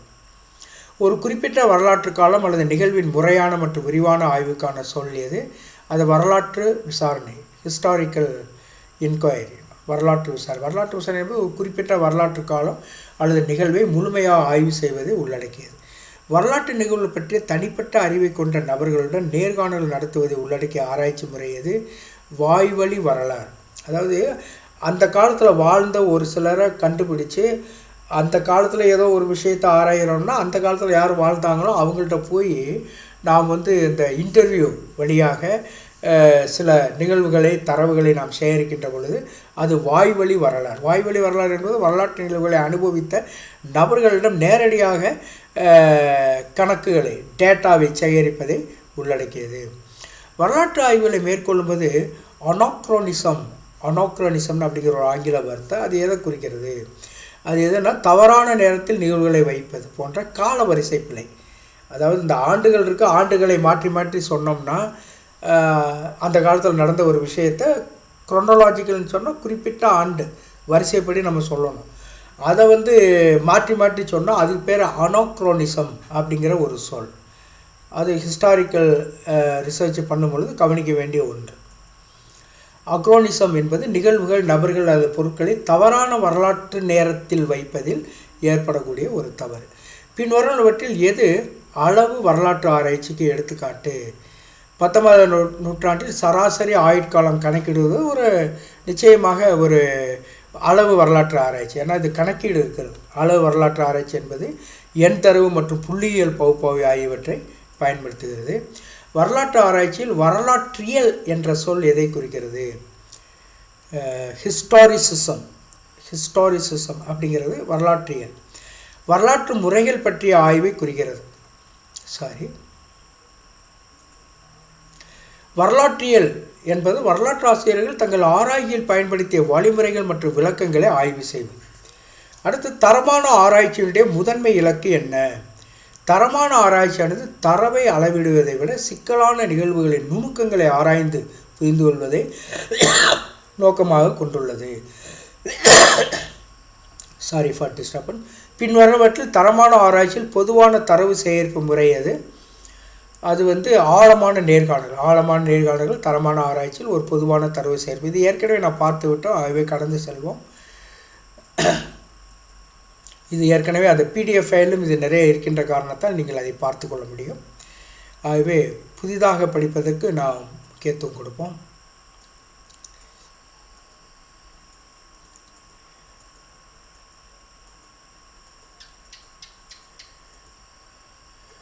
ஆராய்ச்சியுடைய படிகள் பற்றிய சிந்தனை இது ஏற்கனவே கொடுத்தாலும் கூட புதிதாக படிக்கலாம். இது முக்கியமானதும் கூட. ஆராய்ச்சியின் வெற்றியானது கல்வி, தொழில்முறை மற்றும் தனிப்பட்ட இலக்குகளுக்காக கட்டமைக்கப்பட்ட அணுகுமுறையை அறிந்து பயன்படுத்துவதை பொறுத்தது. ஆராய்ச்சி சிக்கலை முதல் படி என்பது ஆராய்ச்சி சிக்கலை வரையறுத்தல், ஆராய்ச்சி சிக்கலை கண்டறிதல் தான் படி 1. எதை நாம் ஆராய்ச்சி செய்கிறோம் என்பது அதனுடைய பொருள். அடுத்து, சிந்திக்க வேண்டிய சில விஷயங்கள். சிக்கலை தெளிவாக கூறணும். ஒரு தலைப்பை நம்ம எடுக்கிறோம் என்று சொன்னால் அது தெளிவாக கூற வேண்டும். இது மிகவும் பொதுவானதாகவோ அல்லது மிகவும் குறிப்பிட்டதாகவோ இல்லாமல் கவனமாக இருப்பதை பார்த்து கொள்ள வேண்டும். உதாரணமாக, உங்கள் ஆர்வம் அல்லது படிப்பில் சிக்கல் உள்ளதா அப்படிங்கிறத பார்க்கணும். சாத்தியம், அந்த ஆராய்ச்சி செய்வது சாத்தியப்படுமா? கிடைக்கக்கூடிய நேரம், வளங்கள், நெறிமுறை சிக்கலுடைய வெளிச்சத்தில் சிக்கலுடைய நம்பகத்தன்மையை நாம் மதிப்பிட முடியுமா? அடுத்து, இலக்கியத்தை பகுப்பாய்வு செய்தல் 2வது படி. முந்தைய ஆய்வுகள், வெளியீடுகள், புத்தகங்கள் மற்றும் ஆராய்ச்சி சிக்கல் தொடர்பான பிற கல்வி பணிகளை ஆய்வு செய்தல் அனைத்து இலக்கிய பகுப்பாய்வுடைய ஒரு பகுதி. அடுத்து, ஒரு ஆராய்ச்சி கேள்வி அல்லது கருதுகோளை உருவாக்குதல். ஆராய்ச்சி சிக்கல் மற்றும் இலக்கிய மதிப்பாய்வுடைய அடிப்படையில் ஒரு ஆராய்ச்சி கேள்வி சோதனை அல்லது ஆராய்ச்சிக்காக அல்லது ஆராய்ச்சி கருதுகோளை சோதனை ஆராய்ச்சிக்காக உருவாக்குவது. ஒரு ஆராய்ச்சி கேள்வி ஆய்வின் திசையை நிறுவுகிறது. ஹைப்போதீசிஸ்ன்னு சொல்லக்கூடிய ஒரு விஷயம் ஆராய்ச்சியினுடைய டைரக்ஷனை சுட்டி காட்டுது. அதே சமயம் ஒரு கருதுகோள் என்பது ஆய்வின் முடிவை முன்னறிவிக்கும் ஒரு சோதனைக்குரிய ஒரு கூற்று. இதில் முக்கியமாக கவனிக்க வேண்டியது சோதனை திறன். தரவு பகுப்பாய்வு மற்றும் ஆராய்ச்சி நுட்பங்களை பயன்படுத்தி கேள்வி அல்லது கருதுகோள் சோதனைக்கு உட்படுத்தலாம் என்பதை உறுதி செய்யலாம். அல்லது கருதுகோள் அல்லது கேள்வி இலக்குகள் மற்றும் ஆராய்ச்சி சிக்கல் தொடர்பாக அர்த்தம் உள்ளதாக இருக்குமா அப்படிங்கிறத தெளிவுபடுத்துதல். அடுத்து, விசாரணை, அதாவது அந்த என்கொயரி. நம்மளுடைய ஆராய்ச்சியை வழிநடத்த கேள்வி அல்லது கருதுகோளை நாம் தெளிவாக கூற வேண்டும். தெளிவு என்பது மிக முக்கியமான ஒரு விஷயம் இந்த கருதுகோள் வடிவமைப்பதில். அடுத்து, ஆராய்ச்சி முறையை வடிவமைப்பது. இந்த படி 4 என்ன செய்கிறோம்னா ஆராய்ச்சி முறையை உருவாகும். ஆராய்ச்சியுடைய நோக்கம், கேள்வி மற்றும் கருதுகோள் ஆகியவற்றுக்கும் பொருத்தமான ஒரு ஆராய்ச்சி முறையை தேர்வு செய்வது தான் இதனுடைய முக்கியமான ஒரு விஷயம். தரவு சேகரிப்பு மற்றும் மதிப்பீடு செய்வதற்கான நடைமுறைகளை இந்த முறை கோடிட்டு காட்டுகிறது. தரவு சேகரிப்பு முறைகளை தீர்மானிப்பது, மாதிரி அளவை திட்டமிடுதல், மாதிரி இந்த சாம்பிளிங்குடைய சைஸை தீர்மானித்தல், அப்புறம் தரமான அளவு அல்லது கலவையான அணுகுமுறைகளுக்கிடையே தேர்ந்தெடுப்பது. எது நமக்கு முக்கியம்? தரமான ஆராய்ச்சியா, அளவு ஆராய்ச்சியா, ரெண்டையும் கலந்து செய்யக்கூடிய ஒரு அணுகுமுறையா என்பதை இதிலே நாம் தேர்ந்தெடுப்பது. அடுத்து, தேர்ந்தெடுக்கப்பட்ட முறையானது இலக்குகள் மற்றும் ஆராய்ச்சி சிக்கலை சந்திக்கிறதா என்பதை பார்க்குறது. இந்த ரிலையபிலிட்டி வேலிடிட்டிலாம் என்று சொல்லுகிறோமே அதையெல்லாம் நாம் பார்ப்பது. அடுத்து அறநெறி சார்ந்த சில விஷயங்கள், நெறிமுறை கருத்தாய்வுகள் இருக்கும். பங்கேற்பாளர் பங்கேற்பு மற்றும் தரவு சேர்ப்பு தொடர்பான தார்மீக சிக்கல்களை பற்றி பேசுவது. அதெல்லாம் ரொம்ப முக்கியம். சில சமயத்தில் ரகசியமான சில தகவல் வேண்டும், அப்படி என்றால் நாம் உறுதியளிக்க வேண்டியது எந்த காரணத்திலும் எந்த காரணத்துக்காகவும் இந்த உங்களுடைய தரவு வெளியே செல்லாது என்றெல்லாம் நாம் சொல்ல வேண்டியிருக்கும். அதனால் நெறிமுறை கருத்தாய்வு. ஆகவே தேர்ந்தெடுக்கப்பட்ட முறையை நடைமுறைப்படுத்துவதற்கு தேவையான வளங்கள் மற்றும் நடைமுறை தன்மையை மதிப்பீடு செய்யணும். போதுமான அளவுக்கு பணம் இருக்கிறதா, அந்த தரவுகளை நாம் எளிதாக சேகரிக்க முடியுமா, ஓரளவிற்காக சேகரிக்க முடியுமா, அதற்கான வசதிகள் இருக்கிறதா என்பதையெல்லாம் பார்க்க வேண்டும். அடுத்து தரவை சேகரிப்பது எப்படி? தாங்கள் தேர்ந்தெடுத்த ஆராய்ச்சி முறையின்படி இந்த படிநிலையில் தேவையான தரவுகளை சேகரிப்பது. ஆராய்ச்சி மூலோபாயத்தை பொறுத்து ஆய்வுகள், நேர்காணல்கள், அவதானிப்புகள், சோதனைகள் மற்றும் காப்பக ஆராய்ச்சி அனைத்தும் தரவுகளை சேகரிக்க பயன்படும். இதில் எதை முக்கியமாக பார்க்க வேண்டாம், துல்லியம். தரவை சேகரிக்க பயன்படுத்தப்படும் நுட்பங்கள் நம்பகமானவை மற்றும் துல்லியமான முடிவுகளை தருகின்றன என்பதை சரிபார்த்தல். கண்டுபிடிப்புடைய நம்பகத்தன்மையை மேம்படுத்த தரவு சேகரிப்பு முறைகளை சீராக வைத்திருத்தல். காலக்கெடு என்பது முக்கியம். குறிப்பிட்ட காலத்துக்குள் ஆராய்ச்சி முடிவடைய வேண்டும். ஆராய்ச்சி செயல்பாட்டில் தாமதத்தை தவிர்க்க திட்டமிடப்பட்ட காலக்கெடுவுக்குள் தரவை சேகரித்தல். அடுத்த தரவு பகுப்பாய்வு, டேட்டா அனாலிசிஸ் என்று நாம் சொல்லுகிறோம். தரவை சேகரித்த பிறகு அடுத்தபடியானது தொடர்புடைய புள்ளி விவரம் மற்றும் தரமான பகுப்பாய்வு முறைகளை பயன்படுத்தி பகுப்பாய்வு செய்தல். பகுப்பாய்வினுடைய குறிக்கோள் தரவு குறிப்பிடத்தக்க உறவுகள், வடிவங்கள் அல்லது நுண்ணறிவுகள் என்று பிரித்தெடுப்பதாகும். அவை ஆராய்ச்சி கருதுகோளை சரிபார்க்கும் அல்லது ஆராய்ச்சி கேள்விக்கான பதிலை வழங்கும். இதில் எதை நாம் கவனத்தில் கொள்ள வேண்டும்? சேகரிக்கப்படும் தரவு வகைக்கு பொருத்தமான மென்பொருள் மற்றும் பகுப்பாய்வு கருவிகளை பயன்படுத்துகிறது. அந்த தரவை எவ்வாறு பகுப்பாய்வு செய்வது, அதற்கு எத்தனையோ வழிவகைகள் இப்பொழுது இருக்கின்றன. உதாரணமாக எஸ்பிஎஸ்எஸ் எல்லாம் எண் தரவுக்கு, எக்ஸல் இருக்கிறது, என்விஓ, இது போன்ற பகுப்பாய்வு கருவிகளை மென்பொருளை நாம் பயன்படுத்தி அந்த தரவை வகைப்படுத்தலாம். நம்பகமான முடிவுகளை உருவாக்க தரவு பகுப்பாய்வு கடுமையாகவும் துல்லியமாகவும் இருக்க வேண்டும். அடுத்து ஆய்வு நோக்கங்கள், கருதுகோள் மற்றும் கேள்வியை அதை பற்றிய ஒரு விளக்கம். பகுப்பாய்வு செய்த தரவை விளக்கும்போது இதெல்லாம் ரொம்ப முக்கியம். எது என்று சொன்னால் ஆய்வு நோக்கங்கள், கருதுகோள் மற்றும் கேள்வியை பகுப்பாய்வு செய்து தரவை விளக்குதல். அடுத்து முடிவுகளை, அனுமானங்களை உருவாக்குவது. எப்படி என்றால் தரவு பகுப்பாய்வின் அடிப்படையில் ஆராய்ச்சி கேள்வி அல்லது கருதுகோள் பற்றிய தீர்ப்புகளை உருவாக்க தகவல் ஆராய்ச்சி கேள்விக்கு பதிலளிக்கிறதா அல்லது கருதுகோளை உறுதிப்படுத்துகிறதா அல்லது மறுக்கிறதா என்பதை மதிப்பிட முடிவுகள் மற்றும் அவற்றின் விளைவுகளின் சுருக்கத்தை எழுதுதல், இதெல்லாம் முக்கியம். இதில் நாம் கவனத்தில் கொள்ள வேண்டியது ஆதார அடிப்படையிலாக நமது தரவுகள் இருக்க வேண்டும். ஆய்வு செய்யப்பட்ட தரவுகளின் அடிப்படையில் பாரபட்ச அல்லது முன்முடிவுகளற்ற தீர்ப்புகளை வழங்க வேண்டும். முடிவுகள் ஆய்வின் இலக்குகளின் ஒவ்வொரு அம்சத்தையும் உள்ளடக்கியதா என்பதை சரிபார்க்க வேண்டும். கண்டுபிடிப்புகளுடைய வெளிச்சத்தில் கூடுதல் ஆய்வு அல்லது பயனுள்ள பயன்பாடுகளுக்கான பரிந்துரைகளை செய்ய வேண்டும்.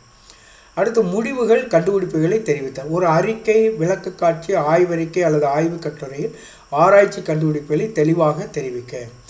தகவல் தொடர் முழுவதும் தெளிவான மற்றும் தர்க்க ரீதியான முறை, கண்டுபிடிப்புகள், முடிவுகள் மற்றும் பரிந்துரைகளை வழங்குவது.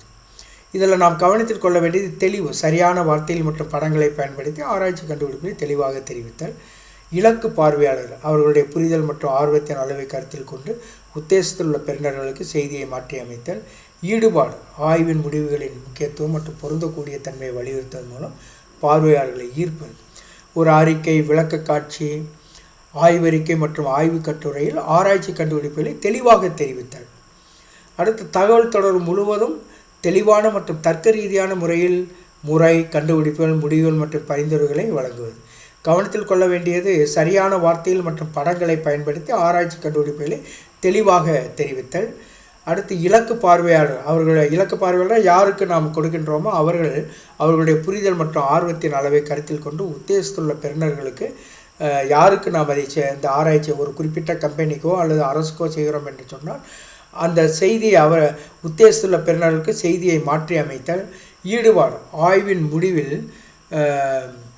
ஆய்வின் முடிவுகளுடைய முக்கியத்துவம் மற்றும் பொருந்தக்கூடிய தன்மையை வலியுறுத்தும் போது பார்வையாளர்களை ஈர்த்தல். அடுத்து திருத்தவும் மற்றும் செம்மை செய்தல். அப்படின்னா என்னன்னா திரும்பவும் செய்ய முடியும். அதாவது சில வித்தியாசமாக அதை செய்ய முடியும். கண்டுபிடிப்பு மற்றும் முழு ஆய்வு செயல்முறையை ஒரு விமர்சன கண்ணுடன் பகுப்பாய்வு செய்யவும், ஏதேனும் பலவீனங்கள், சாத்தியமான சார்புகள் அல்லது வளர்ச்சி தேவைப்படும் பகுதிகளை அடையாளம் காணவும், ஆராய்ச்சியின் செல்லுபடியாகும் தன்மையையும் திறனையும் உயர்த்த தேவையான மாற்றங்களை செய்தல், பலவிதமான முன்னோக்குகள் மற்றும் நுண்ணறிவுகளை பெற சகாக்கள், வழிகாட்டிகள் அல்லது நிபுணர்களை அணுகுதல், விமர்சனத்தை எதிர்கொள்ள ஆராய்ச்சி பணிகளில் தேவையான மாற்றங்களை செய்தல். அடுத்து வாழ்நாள் கற்றல். நாம் ஒரு ஆராய்ச்சியை திருத்தும் போது குறிப்புகளை உருவாக்கி அடுத்தடுத்த படிப்புகளுக்கு வழிகாட்ட அவற்றை பயன்படுத்த வேண்டும். இந்த நடவடிக்கைகள் மேற்கொள்ளப்படும் கடுமையை ஆராய்ச்சியினுடைய தரத்தை இறுதியில் தீர்மானிக்கிறது. மேலும் கருத்து மற்றும் திருத்தம் மூலம் தொடர்ந்து மேம்பாடு செய்வதன் மூலம் ஆராய்ச்சி செயல்முறை மேலும் மேம்படுத்தப்படுகிறது. ஆராய்ச்சி செயல்முறையுடைய ஆரம்ப கட்டம் என்ன? தகவல் சேகரிப்பு, தகவலை பகுப்பாய்வு செய்தல், ஒரு ஆராய்ச்சி கேள்வியை உருவாக்குது, இலக்கியத்தினை பகுப்பாய்வு. முக்கியமாக ஃபஸ்ட்டு ஸ்டெப் என்ன அப்படின்னா, ஒரு ஆராய்ச்சி கேள்வியை உருவாக்குது. ஒரு துல்லியமான ஆராய்ச்சி கேள்வி அல்லது சிக்கலை கண்டறிந்து உருவாக்குவது ஆராய்ச்சி செயல்முறையுடைய முதல் கட்டம். ஆய்வு, கட்டுரைகள் மற்றும் வெளியீடுகள் என்ற தலைப்பில் முந்தைய ஆராய்ச்சியை மேற்கொள்வது எந்த படியாகும்? இலக்கியத்தினை மறு ஆய்வு. அதுதான் நம்மளுடைய தலைப்புக்கு ஏற்றாற் போன்ற அங்கே இருக்கக்கூடிய அந்த மாறிகளுக்கு ஏற்றாற் போல பிறர் என்ன செய்திருக்கிறார்கள், நம்மளுடைய மாறிகளில் எதை அவர்கள் செய்திருக்க, அதை எப்படி செய்திருக்கிறார்கள் என்றெல்லாம் பார்த்து இலக்கியத்தினுடைய மறு ஆய்வு. தொடர்புடைய இலக்கியம் மற்றும் தற்போதைய ஆராய்ச்சியை ஆய்வு செய்வது இலக்கிய ஆய்வு எனப்படும் செயல்முறை. ஆராய்ச்சி தரவு சேகரிப்பு கட்டத்தினுடைய இலக்கு என்ன என்று சொன்னால், ஆராய்ச்சிக்கான முதன்மை தரவை சேகரிப்பது. அதுதான் முக்கியமான தரவுகளை சேகரிக்கும் செயல்முறையாக நடந்து கொண்டிருக்கும் ஆராய்ச்சி திட்டத்துடன் தொடர்புடைய புதிய தகவல்களை பெறுவதை உள்ளடக்குகிறது. தரவு சேகரிப்பு பிறகு பொதுவாக எந்த செயல்முறை வரும்? தரவு பகுப்பாய்வு, டேட்டா அனாலிசிஸ். டேட்டா அனாலிசிஸை தொடர்ந்து பொதுவாக தரவுகளுடைய பகுப்பாய்வு மூலம் முடிவுகள் எட்டப்படும். சேகரிக்கப்பட்ட தரவை ஒழுங்கமைத்தல், சுத்தப்படுத்தல் மற்றும் பகுப்பாய்வு செய்தல் ஆகியவற்றை எந்த நிலை கொண்டுள்ளது? தரவு பகுப்பாய்வு, டேட்டா அனாலிசிஸ். தரவை பகுப்பாய்வு செய்வது, சேகரிக்கப்பட்ட தகவல்களை விளக்குவது மற்றும் பகுப்பாய்வு செய்வது. புள்ளியியல் முறைகளை பயன்படுத்தி ஆராய்ச்சி கருதுகோளை சோதிப்பது என்ன படியில் அடங்கும்? கருதுகோள் சோதனை. கருதுகோள் சோதனை என்பது ஆராய்ச்சி கருதுகோள்களை சோதிக்க ஆராய்ச்சியாளர்கள் புள்ளி விவர முறைகளை பயன்படுத்துகிறார்கள். புள்ளியியல் நுட்பங்களை பயன்படுத்தி ஆய்வு கருதுகோள் எந்த கட்டத்தில் சோதிக்கப்படுகிறது? சோதனை கருதுகோள். கருதுகோள் சோதனை எனப்படும் புள்ளியியல் நுட்பங்களை பயன்படுத்தி ஆராய்ச்சியாளர் தங்கள் ஆராய்ச்சி கருதுகோளை சோதிக்கின்றார்கள். அடுத்து, தரவு பகுப்பாய்வு முடித்த பிறகு ஆராய்ச்சி செயல்பாட்டில் என்ன படிநிலை பின்பற்றப்படுகிறது? அறிக்கை எழுதுதல். தரவு பகுப்பாய்வுக்கு பிறகு ஆராய்ச்சியாளர் பொதுவாக ஆய்வு அறிக்கையை தயாரித்து எழுதுகிறார்கள். ஆராய்ச்சி செயல்முறை இறுதிப்படி என்ன? அறிக்கை எழுதுதல் தான்.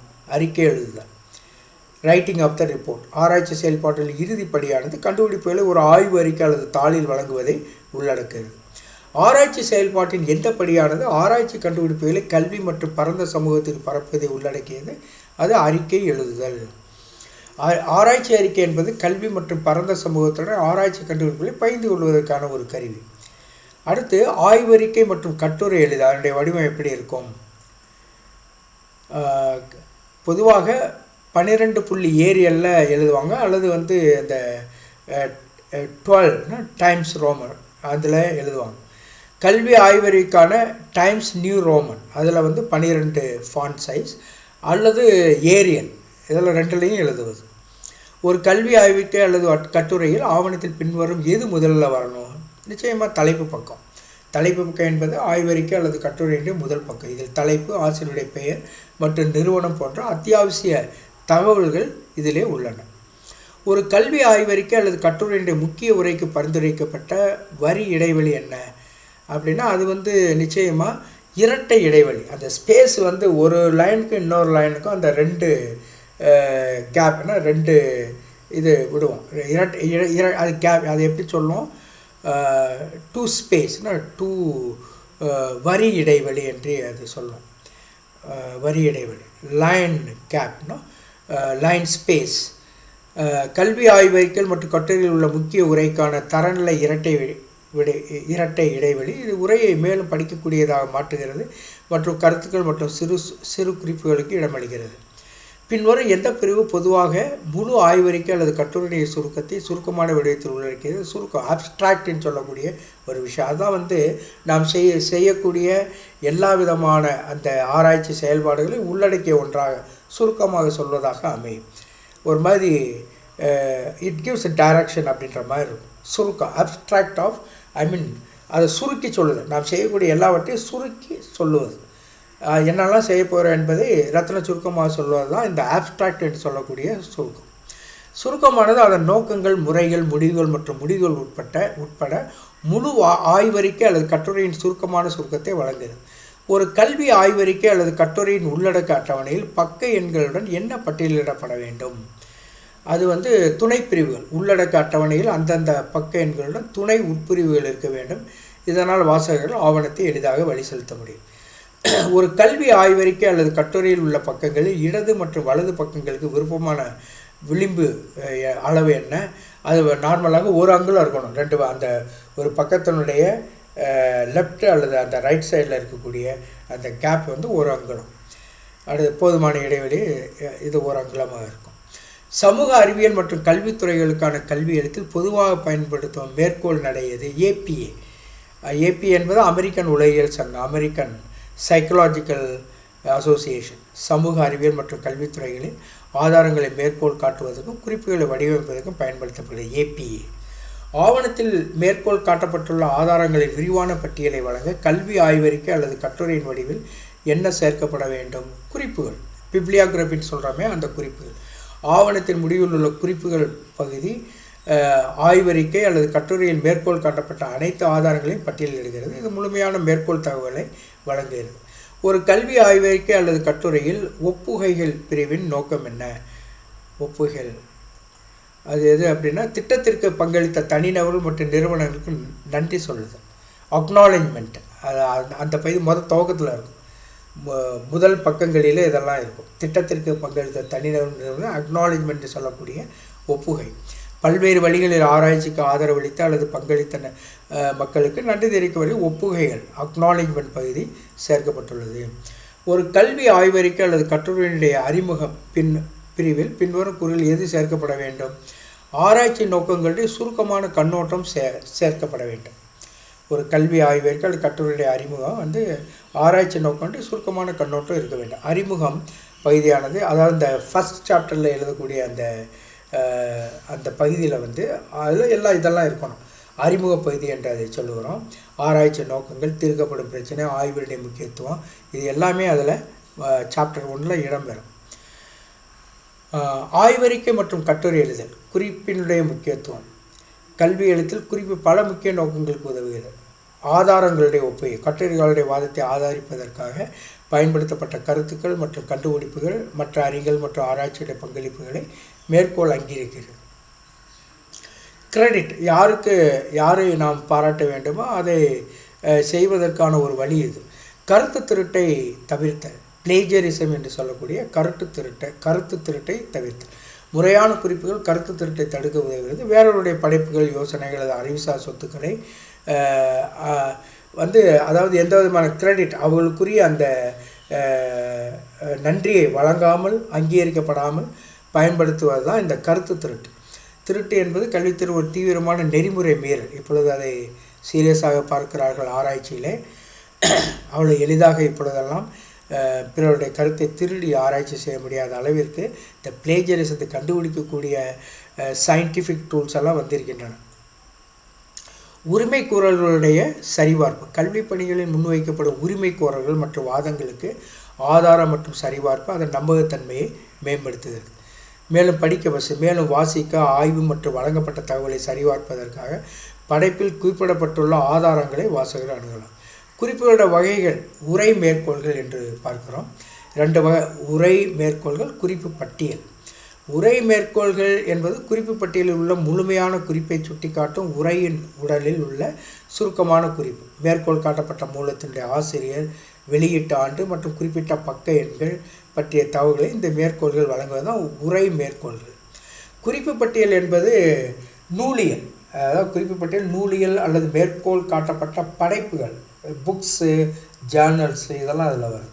இது ஆவணத்தில் மேற்கோள் காட்டப்பட்ட அனைத்து ஆதாரங்களுடைய விரிவான பட்டியல்.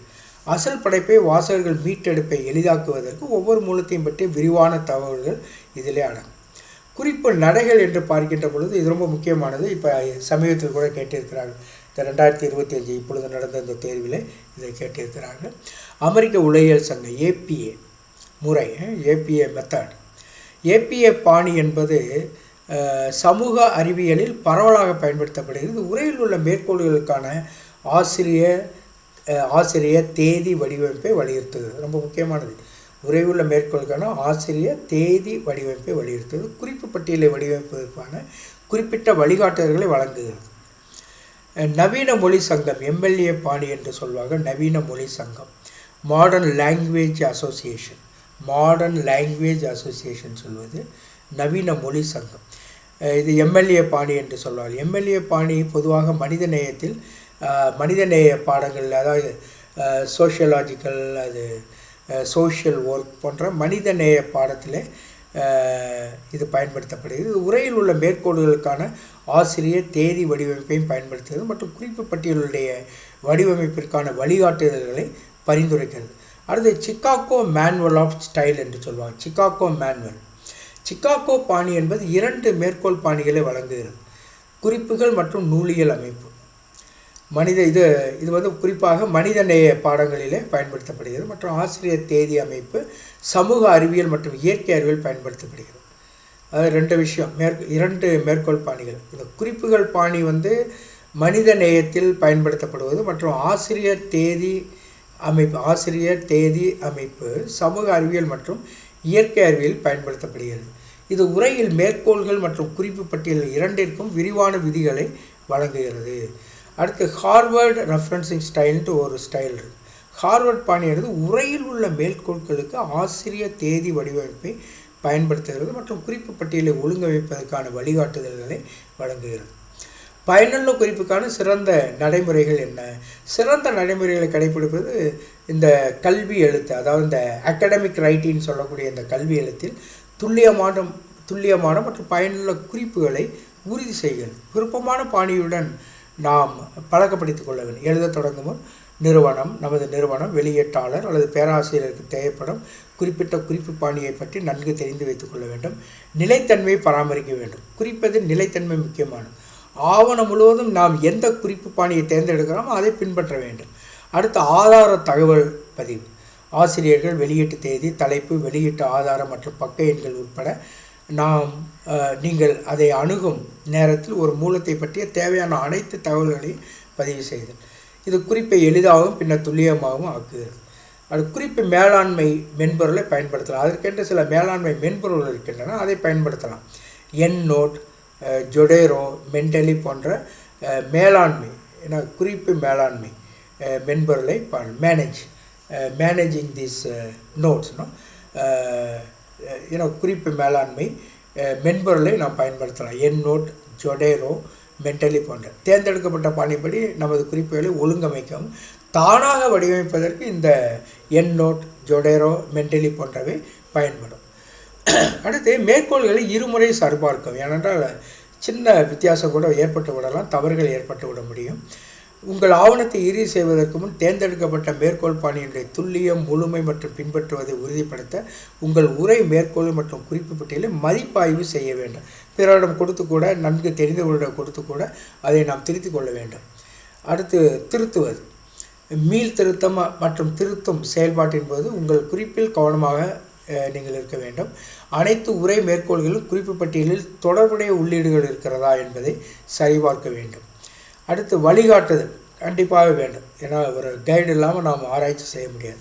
ஒரு குறிப்பிட்ட மூலத்தை எவ்வாறு குறிப்பிடுவது என்பது பற்றி உங்களுக்கு தெரியாவிட்டால் அல்லது குறிப்பு பாணியின் சரியான பயன்பாடு குறித்து உங்களுக்கு கேள்விகள் எழுந்தால் உங்கள் பயிற்றுவிப்பாளர், கல்வி ஆலோசகர் அல்லது எழுது மையத்தினுடைய வழிகாட்டுதலை பெற்றுக்கொள்ள வேண்டும். கல்வி எழுத்தில் குறிப்பிடுவதனுடைய முதன்மை நோக்கம் என்ன? கல்வி எழுத்தில் குறிப்பு போடுவதனுடைய முதன்மை நோக்கம் என்ன? அறிவை நிரூபிப்பது, அதாவது பலவற்றை படித்திருக்கிறோம் என்பதை காட்டுவது. ஆசிரியர் தலைப்பை ஆராய்ந்து அவர்களுடைய தகவலின் ஆதாரங்களை ஒப்புக்கொள்கிறார் என்பதை காட்ட கல்வி எழுத்தில் குறிப்பு பயன்படுத்தப்படுகிறது. பின் வருவனவற்றில் எது கல்விசார் எழுத்தில் பொதுவாக பயன்படுத்தப்படாத குறிப்பு நடை எதுன்னு சொன்னால் லொல். சும்மா சாதாரணமாக லொல் என்பது முறையான குறிப்பு பாணி அல்ல. இது ஒரு மாதிரி கேலியாக சொல்லக்கூடிய ஒரு வார்த்தை. அதே சமயம் எம்எல்ஏ, ஏபிஏ, சிகாகோ ஆகியவை பரவலாக அங்கீகரிக்கப்பட்ட மேற்கோள் பாணி. இந்த ஆண்டு கேட்கப்பட்ட கேள்வி. ஏபிஏ பாணியில் ஒரு எழுத்தாளரை கொண்டு உரைநடையில் உள்ள மேற்கோளை எவ்வாறு வடிவமைக்க வேண்டும்? ஆசிரியருடைய கடைசி பெயர் வெளியானது இப்பொழுது கேட்டிருக்கிறார்கள். இந்த ஜூன் 3 ஃபேஸ் 1 எக்ஸாமில் பேப்பர் 1ல் இந்த கேள்வி வந்திருக்கிறது. ஆசிரியருடைய கடைசி பெயர் வெளியானாண்டு. ஏபிஏ பாணியில் உரை எழுத்து ஆதாரங்களுக்கான உரை மேற்கோள்களில் ஆசிரியருடைய கடைசி பெயர் மற்றும் வெளியீட்டு ஆண்டு இதில் தரப்பட வேண்டும். கல்வி எழுத்தில் ஒரு நூலியல் அல்லது படைப்பு பட்டியலுடைய நோக்கம் என்ன? எதுக்கு இந்த பிப்ளியோகிராஃபி பயன்படுத்துகிறோம்னா, தாளில் பயன்படுத்தும் அனைத்து ஆதாரங்களுடைய, அதாவது அந்த ரிசர்ச் பேப்பரில் ஆர்டிக்கலில் இருக்கக்கூடிய அனைத்து ஆதாரங்களுடைய பட்டியலை வழங்குறது அதனுடைய நோக்கம். நூலியல் அல்லது குறிப்பு பட்டியலில் தாளில் மேற்கோள் காட்டப்பட்டுள்ள அனைத்து ஆதாரங்களுடைய முழுமையான பட்டியல் அது. ஏபிஏ பாணியில் ஒரு புத்தகத்தின் முழு மேற்கோளில் பொதுவாக பின்வரும் தகவலில் எது சேகரிக்கப்படும்? ரொம்ப முக்கியமானது. இது அடுத்த கேள்வியாக கூட கேட்கலாம். தலைப்பு, ஆசிரியருடைய கடைசி பெயர் மற்றும் வெளியீட்டு ஆண்டு. ஏபிஏ பாணியில் ஒரு புத்தகத்தினுடைய முழு மேற்கோளில் பொதுவாக பின்வரும் தகவல் எது சேர்க்கப்படும்? தலைப்பு, அந்த ஆராய்ச்சி கட்டுரையுடைய தலைப்பு, ஆசிரியருடைய கடைசி பெயர் மற்றும் வெளியீட்டு ஆண்டு. ஒரு புத்தகத்திற்கான ஏபிஏ மேற்கோளில் தலைப்பு, ஆசிரியருடைய கடைசி பெயர் மற்றும் வெளியீட்டு ஆண்டு ஆகியவற்றை சேர்க்க வேண்டும். ஏபிஏ பாணியில் பட்டியலிடப்பட்ட எழுத்தாளர் இல்லாத வலைப்பக்கத்தை மேற்கோள் காட்டும்போது உரையில் மேற்கோளாக எதை பயன்படுத்த வேண்டும்? அதாவது பட்டியலிடப்பட்ட எழுத்தாளர், ஆனால் வலைப்பக்கத்தில் நீங்கள் பார்க்குறோம், வலைப்பக்கத்தில் அவள் ஒரு உரை ஒன்றை நான் மேற்கோளாக எப்படி அதை பிப்ளியோகிராஃபியில் நம்ம அதை எழுதுறது, எப்படி எழுதுறோன்னா இணைய பக்கத்தினுடைய தலைப்பு, வெளியான ஆண்டு. ஏன்னா நமக்கு அது பட்டியலிடப்படலை, அந்த ஆசிரியரை பற்றி எந்த விவரமும் இல்லை அப்படிங்கும்போது, ஆனால் அதே நேரத்தில் அந்த செய்தி நமக்கு அதனுடைய தரவு ரொம்ப முக்கியம்னு நினைக்கும் பொழுது அதை எடுக்கிறோம். அப்படி எடுக்கும் பொழுது எப்படி பிப்ளியோகிராஃபியில் போடுறோம்னா இணைய பக்கத்தினுடைய தலைப்பை போட்டு, எந்த இன்டர்நெட்டு சோர்ஸ்லேருந்து எடுக்கிறோமோ அதனுடைய தலைப்பு, வெளியான ஆண்டு, 2 மட்டும் போட்டால் போதும் ஏபிஏ பாணியில். ஸோ ஏபிஏ பாணியில் ஒரு வலைப்பக்கத்திற்கான ஆசிரியர் பட்டியல் இடப்படாத போது நீங்கள் இணைய பக்கத்தின் தலைப்பையும் வெளியீட்டு ஆண்டையும் உரையில் மேற்கோளில் பயன்படுத்துவீர்கள். மற்றும் பலர் என்ன செய்கிறது என்பதனுடைய அர்த்தம் என்ன? மற்றும் பலர் என்ன, எட்ஸெட்ரான்லாம் சொல்கிறோமே, அது மற்றும் பலர், எட்டால், இது எட்டால் அப்படின்னு சொல்லுது, சுருக்கமாக பயன்படுது. அதாவது மற்றும் மற்றவர்கள், அதாவது 2 பேரை சொல்கிறோம், மேற்கொண்டு மேலும் சிலர் அப்படின்னு சொல்லும் பொழுது எட்டால் அப்படின்னு, மற்றும் பலர் அப்படிங்கிற அந்த வார்த்தையை பயன்படுத்துகிறோம். சிகாகோ பாணியில் அடிக்குறிப்பு மேற்கோள்கள் பின்வருவற்றில் எது உண்மை?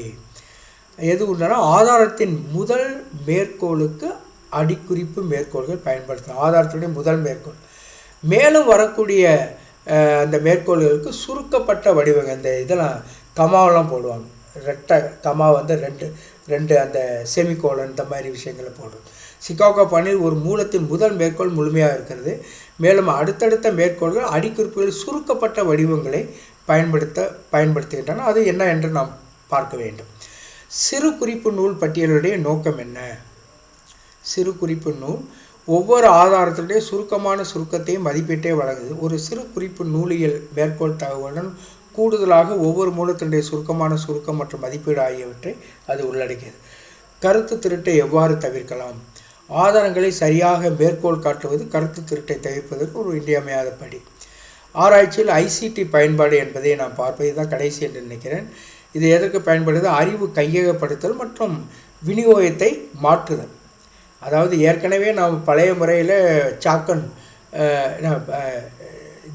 டாக் என்று சொல்லுவோமே, அந்த பிளாக் போர்டு, இப்பொழுது அதே விஷயத்தை வேறு மாதிரி கொடுக்குறோம். அதுதான் அறிவு கையகப்படுத்தல் மற்றும் விநியோகத்தை மாற்றுதல். அடுத்து தகவல் தொடர்பு ஒன்றாக வேலை செய்தல், ஆராய்ச்சி முடிவுகளை வெளியிடுதல் மற்றும் நெறிமுறை சிக்கல்கள் மூலம் சிந்திப்பது போன்ற தகவலை சேகரிப்பதற்கு, ஒழுங்கமைப்பதற்கு, பகுப்பாய்வு செய்வதற்கு ஐசிடி பயன்படுத்தப்படலாம். ஐசிடி ஒருங்கிணைப்பு விஞ்ஞான முன்னேற்றத்தை வேகப்படுத்தி இருக்கிறது, செயல்திறன் அதிகரித்திருக்கிறது, இடைநிலை ஒத்துழைப்பை, அதாவது ஒருவர் மற்றவரோடு சேர்ந்து ஒத்துழைப்பதை ஊக்குவிக்கிறது. தகவல் மற்றும் தொடர்பு தொழில்நுட்பம் என்ன, இதெல்லாம் நம்ம ஏற்கனவே பார்த்துருக்கிறோம். தரவு கையகப்படுத்தல் மற்றும் மேலாண்மை இன்ஃபர்மேஷன் அண்ட் கம்யூனிகேஷன் டெக்னாலஜி என்று சொல்லுகிறோம். ஆன்லைன் கணக்கெடுப்புகள், இந்த டிஜிட்டல் கேள்வித்தாள்கள் போன்றவை மக்கள் இணையத்தில் இன்று நிறைய இருக்கின்றன. கூகுள் ஃபார்ம்ஸ், சர்வே மங்கி, குவால்ட்ரிக்ஸ் போன்ற ஆன்லைன் கணக்கெடுப்புகளுக்கான கருவிகள் இருக்கின்றன. இதை பயன்படுத்தி நாம் எளிதாக தரவுகளை சேகரிக்க முடியும். அடுத்து பல்வேறு இடங்களிலிருந்து தகவலை சேகரிக்க சென்சார்கள் மற்றும் internet of IoT, internet of telecommunication கேஜெட்டுகள் எனப்படும் சிறிய சாதனங்கள், இதெல்லாம் ஆராய்ச்சியாளர்கள் பயன்படுத்துகிறார். இந்த தரவை ஒருங்கிணைத்து ஒழுங்கமைக்க அவர்கள் தொழில்நுட்பத்தை பயன்படுத்துகிறார்கள். இது அவர்களுடைய ஆராய்ச்சிக்கான புதிய விஷயங்களை கற்றுக்கொள்ள உதவுகிறது. சுற்றுச்சூழலை சரிபார்த்தல், மக்களின் ஆரோக்கியத்தை கண்காணித்தல், பண்ணைகளை கண்காணித்தல் அல்லது போக்குவரத்தை நிர்வகித்தல் போன்ற பல பகுதிகளில் இந்த சென்சார்கள் வைக்கப்படலாம். அடுத்து தரவு களஞ்சியங்கள் மற்றும் தரவு தளங்கள், ரெப்பாசிட்டரிஸ், டேட்டா ரெப்பாசிட்டரி என்று சொல்வார்கள். தரவு தளங்கள், டேட்டா என்ன சொல்கிறது, தளங்கள், தரவு தளங்கள் என்று சொல்லு. இணையத்தில் பல்வேறு வகையான தகவல்கள் சேமிக்கப்படுகின்றன. இவை தரவு களஞ்சியங்கள் அல்லது தரவு தளங்கள் எனப்படும். அதாவது மொத்தமாக வைத்திருத்தல், ஒரு இடத்துல குவித்து வைத்தல், அதான் தரவு தளம் என்று சொல்லுகிறோம். தரவு களஞ்சியங்கள், தரவு தளங்கள். தொழில்நுட்பத்திற்கு நன்றி.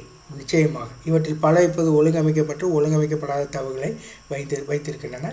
ஆராய்ச்சி சேவைகள் இந்த இடங்களுக்கு ஆன்லைனில் சென்று தங்கள் சொந்த ஆராய்ச்சிக்கு பயனுள்ள தரவு, இந்த ரெப்பாசிட்டரி என்று சொல்லக்கூடிய இந்த பேங்க்லேருந்து எடுத்துக்கலாம். தரவு பேங்க்னு நம்ம சொல்லலாம், டேட்டா பேங்க். இது எல்லா தரவையும் அவர்களே சேகரிப்பதிலிருந்து அவர்களை காப்பாற்றுகிறது. நிறைய ஏற்கனவே இருக்கும், அதை பயன்படுத்திக்கிறோம் ஆராய்ச்சிக்கு. அதனால் நேரத்தை நாம் மிச்சப்படுத்த முடியும், பணத்தை மிச்சப்படுத்த முடியும்.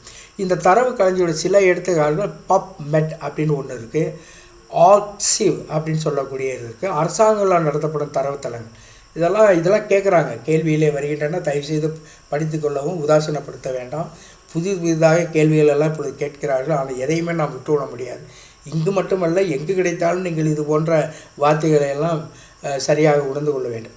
ஆகவே இது தரவு களஞ்சியம். பப்மெட் என்பது ஒரு தரவு களஞ்சியம், ஆர்க்சிவ் என்பது ஒரு தரவு களஞ்சியம். அரசாங்கம் நடத்தப்படும் தரவுத்தளங்கள் இருக்கின்றன. அடுத்து புள்ளியியல் பகுப்பாய்வு மென்பொருள் இருக்குது. அதில் ஆர், பைத்தானில் பாண்டாஸ், நும்பி மற்றும் சிசிபி போன்ற இதெல்லாம் நூலகங்களுடன் இருக்கக்கூடிய ஒரு விஷயம். இதெல்லாம் பைத்தான், ஏன்னா ஆர், பைத்தான், அதில் பாண்டாஸ், நும்பி, இதெல்லாம் புள்ளியியல் பகுப்பாய்வு மென்பொருள். பேரை கேட்டாலும் அது புரிந்து கொண்டால் போதும். எஸ்பிஎஸ்எஸ் மற்றும் எஸ்ஏஎஸ் போன்ற மென்பொருள் ஆராய்ச்சியில் தங்கள் தரவு தொகுப்புகளில் சிக்கலான புள்ளி விவர பகுப்பாய்வுகளை செய்ய இவையெல்லாம் உதவுகின்றன. அடுத்து இந்த கருவிகள் பின்னடைவு பகுப்பாய்வு, கருதுகோள் சோதனை மற்றும் ஆராய்ச்சிக்கு முக்கியமான பிற மேம்பட்ட புள்ளி விவர நுட்பங்களை எளிதாக்குகின்றன. தரவு காட்சிப்படுத்துதல் கருவிகள், இதை விஷுவல்னா டேட்டா விஷுவலைசிங் இன்ஸ்ட்ருமெண்ட்ஸ்.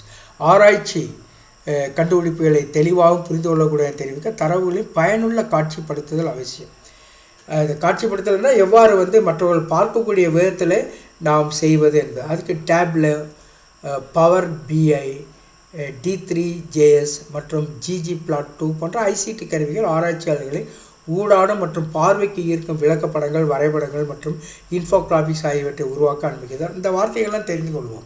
இது எல்லாமே தரவு காட்சிப்படுத்தி, எவ்வாறு நம்முடைய தரவை காட்சிப்படுத்தி வரைபடங்களாக, விளக்கப்படங்களாக மக்களுடைய பார்வைக்கு வைப்பது என்பது அந்த டேப்லோ, பவர் பிஐ, D3JS மற்றும் ggplot2 மற்றும் ஐசிடி கருவிகள். அடுத்து இயந்திர கற்றல் மற்றும் செயற்கை நுண்ணறிவு, ஆர்டிஃபிஷியல் இன்டெலிஜென்ஸ். இயந்திர கற்றல் மற்றும் ஏஐனுடைய முன்னேற்றங்கள் ஆராய்ச்சியில் தரவு பகுப்பாய்வு கணிசமாக பாய்த்திருக்கின்றன. ஐசிடி இயந்திர கற்றல் வழிமுறைகளை பயன்படுத்துவதை முறை, அங்கீகாரம், முன்கணிப்பு, மாடலிங் மற்றும் தரவு வகைப்பாடு ஆகியவற்றை செயல்படுத்துகிறது. ஆராய்ச்சியாளருக்கு அவர்களுடைய தரவுகளுக்குள் சிக்கலான உறவுகளை வெளிப்படுத்த உதவுகிறது. மற்றும் ஒத்துழைப்பு மற்றும் தொடர்பு. ஒத்துழைப்பு என்பது நவீன ஆராய்ச்சியினுடைய ஒரு அடிப்படை அம்சம். இது பல்வேறு புவியியல் இடங்களில் ஒன்றாக வேலை செய்யும் ஆராய்ச்சியாளர்களுடைய குழுக்களை உள்ளடக்கியது. ஐசிடி ஆனது ஆராய்ச்சியாளர்களுடைய தடையற்ற ஒத்துழைப்பு மற்றும் தகவல் தொடர்புக்கு உதவும் ஒரு விரிவான கருவிகள் மற்றும் தளங்களை வழங்குகிறது. ஒத்துழைப்பு தளங்கள் அதில் நாம் பார்க்கிறோம். கான்ஃபரன்சிங், உடனடி செய்தி அனுப்புதல் மற்றும் திட்ட மேலாண்மை ஆகியவற்றின் மூலம் நிகழ்நேர ஒத்துழைப்பை செயல்படுத்துகின்றன. கிளவுட் கம்ப்யூட்டிங் என்பது நாம் அறிந்தது தான். இப்பொழுது நிறைய அதை பற்றி பேசுகிறோம். கிளவுட் கம்ப்யூட்டிங் ஆராய்ச்சி குழுக்கள் தரவு மற்றும் ஆதாரங்களை சேமித்தல், பகிர்தல் மற்றும் அணுகுமுறையில் புரட்சியை ஏற்படுத்தியிருக்கிறது. அதாவது ரொம்ப அளவுக்கு அதிகமான தரவு இருந்தால் அது கிளவுட் கம்ப்யூட்டிங்கில் கொண்டு நாம் எப்பொழுது வேண்டுமானாலும் வெளியே எடுத்துக்கொள்ளலாம். Amazon web services, AWS, Google cloud platform மற்றும் மைக்ரோசாஃப்ட் அசூர் போன்ற கிளவுட் பிளாட்ஃபார்மில் புவியியல் கட்டுப்பாடுகளை பொருட்படுத்தாமல் கூட்டு ஆராய்ச்சி முறைகளை செயல்படுத்தி அளவிடக்கூடிய மற்றும் பாதுகாப்பான சேமிப்பக தீர்வுகளை வழங்குகின்றன. மெய்நிகர் ஆராய்ச்சி சூழல்கள், VRES அப்படின்னு சொல்கிறாங்க. VRES வர்ச்சுவல் ரியாலிட்டி எக்ஸ்பீரியன்ஸ்னா என்வாயர்மெண்ட், வர்ச்சுவல் ரியாலிட்டி என்வாயர்மெண்ட். இது என்னென்னா ஐசிடி கருவிகளை ஒருங்கிணைக்கும் விரிவான ஆன்லைன் தளங்கள். இது ஒரு மெய்நிகர் அமைப்பில் திட்டங்களில் ஒத்துழைக்கவும் மற்றும் வேலை செய்யவும் ஆராய்ச்சியாளர்களுக்கு உதவுகிறது. இந்த சூழல்கள் தரவு பகிர்வு, பகுப்பாய்வு மற்றும் தகவல் தொடர்புக்கான மையப்படுத்தப்பட்ட ஒரு மையத்தை வழங்குகின்றன. இது இடைநிலை ஒத்துழைப்பை மேம்படுத்துகிறது. அடுத்து, ஆராய்ச்சி கண்டுபிடிப்புகளுடைய பரவலானது ஆராய்ச்சி செயல்பாட்டில் ஒரு முக்கியமான படி. அதாவது ஆராய்ச்சி கண்டுபிடித்திருக்கிறோம், அதை பலருக்கும் பரவலாக செய்வதற்கு இந்த ஐசிடி ரொம்ப முக்கியமானது. இது பரந்த விஞ்ஞான சமூகத்தையும் பொதுமக்களையும் கண்டுபிடிப்புகளிலிருந்து பயனடைய அனுமதிக்கிறது. ஐசிடி ஆனது ஆராய்ச்சி வெளியிடப்படும் மற்றும் பரப்பப்படும் விதத்தை மாற்றியிருக்கிறது. முன்பெல்லாம் ரொம்ப கஷ்டம். அதாவது இன்று எங்கோ செய்யக்கூடிய ஒரு ஆராய்ச்சி உலகமெங்கும் இருக்கக்கூடிய ஆராய்ச்சியாளர்கள் பார்க்கப்படக்கூடிய அளவுக்கு இந்த ஐசிடி பயன்படுகிறது. இப்போ எத்திக்ஸ், நெறிமுறை கருத்துக்கள் என்ன என்று பார்ப்போம். ஐசிடியில் நெறிமுறை என்ன? What is the ethics in ICT? ICT ஆராய்ச்சியில் மகத்தான பலன்களை வழங்கும் அதே வேளையில் ஆராய்ச்சியாளர் தங்கள் பணியினுடைய ஒருமைப்பாடு மற்றும் நம்பகத்தன்மையை பேணுவதற்கு கவனிக்க வேண்டிய நெறிமுறை கருத்துக்களை இது எழுப்புகிறது. தரவு தனியுரிமை மற்றும் பாதுகாப்பு, ஐசிடி கருவிகளை பயன்படுத்தி தாங்கள் சேகரித்து நிர்வகிக்கும் தரவினுடைய தனியுரிமை மற்றும் பாதுகாப்பை ஆராய்ச்சியாளர் உறுதி செய்து கொள்ள வேண்டும். தரவு பாதுகாப்பு விதிமுறைகளை கடைபிடிப்பது மற்றும் குறியாக்கம் மற்றும் பாதுகாப்பான சேமிப்பக முறைகளை பயன்படுத்துவது தரவு மீறல்களுடன் தொடர்புடைய அபாயங்களை குறைக்க மிகவும் பயன்படக்கூடிய ஒரு நடைமுறை. அடுத்து, அறிவுசார் சொத்து மற்றும் பதிப்புரிமை, இன்டலெக்சுவல் ப்ராப்பர்ட்டி என்று சொல்லுகிறோம். அதற்கும் ரொம்ப முக்கியத்துவம் தரப்படுகிறது இந்த ஐசிடியில். ஐசிடியை ஆராய்ச்சிக்காக பயன்படுத்தும் போது அறிவுசார் சொத்துரிமைகள் மற்றும் பதிப்புரை சட்டங்கள் குறித்து ஆராய்ச்சியாளர்கள் நிச்சயமாக அறிந்திருக்க வேண்டும். சட்ட சிக்கல்களை தவிர்க்கவும், உள்ளடக்கத்தை உருவாக்குவதனுடைய உரிமைகளை மதிக்கவும், சரியான பண்புக்கூறு, உரிமம் மற்றும் பதிப்புரிமை விதிமுறைகளுக்கு இணங்குதல் ஆகியவையெல்லாம் முக்கியமானவை. தரவு பகுப்பாய்வில் சார்பு மற்றும் நேர்மை, நியாயமான மற்றும் பக்கச்சார்பற்ற ஆராய்ச்சி முடிவுகளை உறுதி செய்ய தரவு பகுப்பாய்வு மற்றும் இயந்திர கற்றல் மாதிரிகளில் சார்பு நிலையை நிவர்த்தி செய்வதற்கான நடவடிக்கைகளை இணைப்பது முக்கியமானது. ரொம்ப தரவு பகுப்பாய்வில் சார்பு மற்றும் நேர்மை, அதாவது சார்பற்ற, அதாவது நம்மளுடைய தனிப்பட்ட விருப்பங்கள் இல்லாத ஒரு நிலை, நேர்மையாக நடந்து கொள்ளுதல். ஆராய்ச்சி கண்டுபிடிப்புகளை விளக்கத்தை பாதிக்கக்கூடிய இனம், பாலினம் மற்றும் பிற காரணங்கள் தொடர்பான சார்புகளை குறைக்க ஆராய்ச்சிகள் முயற்சி செய்வது அவசியமாகிறது. சில கேள்விகளை முன்வைப்போம். ஆராய்ச்சியினுடைய சூழலில் ஐசிடி எதை குறிக்கிறது? தகவல் மற்றும் தொடர்பு தொழில்நுட்பங்கள். பின்வருவனவற்றில் ஐசிடி ஆராய்ச்சியை பயன்படுத்தும் முதன்மையான நன்மை எது? மனித ஈடுபாட்டினுடைய தேவையை குறைத்தல். அதுதான் ரொம்ப முக்கியமானது. அதாவது மனித ஈடுபாட்டினுடைய தேவை, அது ஒரு வகையில் அது கஷ்டமாகவும் இருக்கிறது. ஏனென்றால் இப்போ இந்தியா போன்ற நாடுகளில் ஐசிடியை ரொம்ப பயன்படுத்தினா மனிதர்களுடைய செயல்பாடு குறைந்து போய்விடும் என்ற ஒரு அச்சம் இருக்கிறது. இருந்தாலும் ஒரு பொதுவான ஒரு கருத்து மனித ஈடுபாட்டினுடைய தேவையை குறைக்கிறது. ஐசிடி ஆனது பணிகளை தானியக்கமாக்கிறது. ஆட்டோமேட்டேஷன்னா தானியக்கம் பண்ணுறது. அது எல்லாமே மெஷினே பண்ணிடுது. தரவு பகுப்பாய்வு ஒழுங்குபடுத்துவது மற்றும் விரிவான கையேடு வேலைகளுடைய தேவையை குறைத்து ஆராய்ச்சியை மேலும் திறம்பட செய்கிறது. ஆராய்ச்சியில் அறிவு கண்டுபிடிப்பிற்கு ஐசிடி எவ்வாறு உதவுகிறது? தரவு சேகரிப்பு மற்றும் பகுப்பாய்வு எளிதாக்குவதன் மூலம் அது உதவுகிறது. ஐசிடி ஆனது ஆராய்ச்சியாளருக்கு தரவுகளை மிகவும் திறம்பட சேகரிக்கவும், பகுப்பாய்வு செய்யவும் மற்றும் விளக்கவும் உதவுகிறது. அதன் மூலம் அறிவை கண்டறிய உதவுகிறது. ஆராய்ச்சியின் சூழலில் டிஜிட்டல் களஞ்சியம்னா என்ன? டிஜிட்டல் களஞ்சியம் அப்படிங்கிறது ஒரு ஆராய்ச்சி பொருட்களை பகிர்வதற்கும் சேமிப்பதற்கும் ஒரு அமைப்பு, ரெபாசிட்டரி ஆஃப் டேட்டா அப்படின்ற மாதிரி இது டிஜிட்டல் களஞ்சியம். டிஜிட்டல் களஞ்சியங்கள் என்பது கட்டுரைகள், தரவு தொகுப்புகள் மற்றும் அறிக்கைகள் போன்ற ஆராய்ச்சி பொருட்களை சேகரிக்கவும் பகிர்ந்து கொள்ளவும் பயன்படும் ஆன்லைன் தளங்கள். நிகழ்நேரத்தில் கூட்டு ஆராய்ச்சி முயற்சிகளுக்கு பொதுவாக பயன்படுத்தப்படும் ஐசிடி கருவி எது? Video conference. அதான் உடனே நம்ம வீடியோ கான்ஃபரன்ஸ் மூலம் பேசிக்கொள்ளலாம், பார்க்கலாம். வீடியோ கான்ஃபரன்ஸிங் ஆராய்ச்சியாளர்கள் அவருடைய உடல் இருப்பிடங்களை அதாவது இருக்கக்கூடிய இருப்பிடங்களை பொருட்படுத்தாமல் நிகழ்நேரத்தில் ஒத்துழைக்க அனுமதிக்கிறது. இது கூட்டு ஆராய்ச்சிக்கான ஒரு மதிப்புமிக்க கருவியாக இருக்குது. ஐசிடி ஏஜில் பெரிய தரவு பகுப்பாய்வு எவ்வாறு ஆராய்ச்சியை பாதிக்கிறது? இது பாரம்பரிய தரவு தொகுப்புகளை கையாளுதல் மற்றும் பகுப்பாய்வு செய்ய உதவுது. பெரிய தரவு பகுப்பாய்வு என்பது பரந்த மற்றும் சிக்கலான தரவு தொகுப்புகளுடைய செயலாக்கத்தை உள்ளடக்கியது. ஆராய்ச்சியில் குறிப்பிடத்தக்க கண்டுபிடிப்புகளுக்கு வழிவகுக்கிறது. ஐசிடி மூலம் அறிவை பரப்புவது. திறந்த அணுகல் வெளியீட்டின் பங்கு என்ன அப்படின்னா என்னது? இது ஆராய்ச்சி வெளியீடுகளுக்கான இலவச மற்றும் தடையற்ற அணுகலை ஊக்குவிக்கிறது. திறந்த அணுகல்னா ஓப்பன், ரீச்சிங் அவுட் ஓப்பன்லினும், ஃப்ரீ அவைலபிலிட்டின்ற மாதிரி, ஃப்ரீலி ரீச்சிங் அவுட். திறந்த அணுகல் வெளியீடு ஆராய்ச்சி கண்டுபிடிப்புகளை பரந்த பார்வையாளர்களுக்கு கிடைக்க செய்கிறது. ஆன்லைனில் இலவசமாக கிடைக்கிறது. அதுதான் திறந்த அணுகல். எந்த ஐசிடி டூல் பொதுவாக நூலியல் மற்றும் மேற்கோள்களை உருவாக்கம் பராமரிக்கவும் பயன்படுகிறது? இந்த பிப்ளியோகிராஃபி என்று சொல்லக்கூடிய விஷயங்களை எந்த ஐசிடியினுடைய டூல், எந்த கருவி நமக்கு இருக்குது அப்படின்னா எண்ட்நோட் போன்ற குறிப்பு மேலாண்மை மென்பொருள். மேற்கோள்கள் மற்றும் நூல் பட்டியல்களை திறமையாக ஒழுங்கமைக்க வடிவமைக்கும் எண்ட்நோட் போன்ற குறிப்பு மேலாண்மை பொருள் பயன்படுகிறது. ஆராய்ச்சியில் தரவு காட்சிப்படுத்தல் கருவிகளுடைய முதன்மை செயல்பாடு என்ன? தரவு காட்சிப்படுத்தல் கருவிகள் ஆராய்ச்சியாளர்கள் சிக்கலான தரவை பார்வைக்கு அணுகக்கூடிய வடிவத்தில் வழங்குகின்றன. வெர்ச்சுவல் ரியாலிட்டி பயன்பாடு பல்வேறு துறைகளில் ஆராய்ச்சியை எவ்வாறு பாதிக்கிறது? வெர்ச்சுவல் ரியாலிட்டி இது ஆராய்ச்சியில் அனுபவ கற்றல் மற்றும் உருவகப்படுத்தல்களை மேம்படுத்துகிறது. வெர்ச்சுவல் ரியாலிட்டியானது ஆழ்ந்த சிமுலேஷன்ஸ் மற்றும் அனுபவங்களை உருவாக்க பயன்படுகிறது. இது ஆராய்ச்சிக்கு மதிப்பு மிக்கதாக இருக்கும், குறிப்பாக மருத்துவம் மற்றும் கல்வி போன்ற துறைகளில். அடுத்து ஆராய்ச்சி நெறிமுறைகள். அதைத்தான் நாம் பார்த்து கொண்டு இருக்கிறோம். ஆராய்ச்சி நெறிமுறைகள் ஆராய்ச்சியுடைய நடத்தையை நிர்வகிக்கும் கொள்கைகள் மற்றும் வழிகாட்டுதலுடைய தொகுப்பை உள்ளடக்கியது. நேர்மை, ஒருமைப்பாடு, மரியாதை மற்றும் பொறுப்பு போன்ற மதிப்புகளை கடைபிடித்து நேர்மறையான முறையிலே ஆராய்ச்சி மேற்கொள்ளப்படுவதை உறுதி செய்வதை இது உள்ளடக்குகிறது. பொது நம்பிக்கையை பேணுவதற்கும் அறிவியலுடைய ஒருமைப்பாட்டை நிலைநிறுத்துவதற்கும் ஆராய்ச்சியில் ஈடுபட்டுள்ள தனிநபர்கள் மற்றும் சமூகங்களுடைய உரிமைகள் மற்றும் நல்வாழ்வை பாதுகாப்பதற்கும் நெறிமுறை ஆராய்ச்சி அவசியமாகிறது. ஆராய்ச்சி நெறிமுறை அடிப்படை கோட்பாடுகள் சுயாட்சிக்கு மரியாதை, சுதந்திரம், ஓரளவுக்கு ஒரு சுதந்திரத்தை தருகிறது. Individual freedom. சுயாட்சிக்கான மரியாதை என்பது ஆராய்ச்சியில் அவர்கள் பங்கேற்பது குறித்து தகவலிருந்த முடிவுகளை எடுப்பதற்கான தனிநபர்களுடைய உரிமைகளை அங்கீகரிப்பது தான் சுயாட்சிக்கான மரியாதை. அதாவது நிறையா ஒப்பீனியன்ஸு மல்ல தரவுகள்லாம் எடுக்கிறோம்.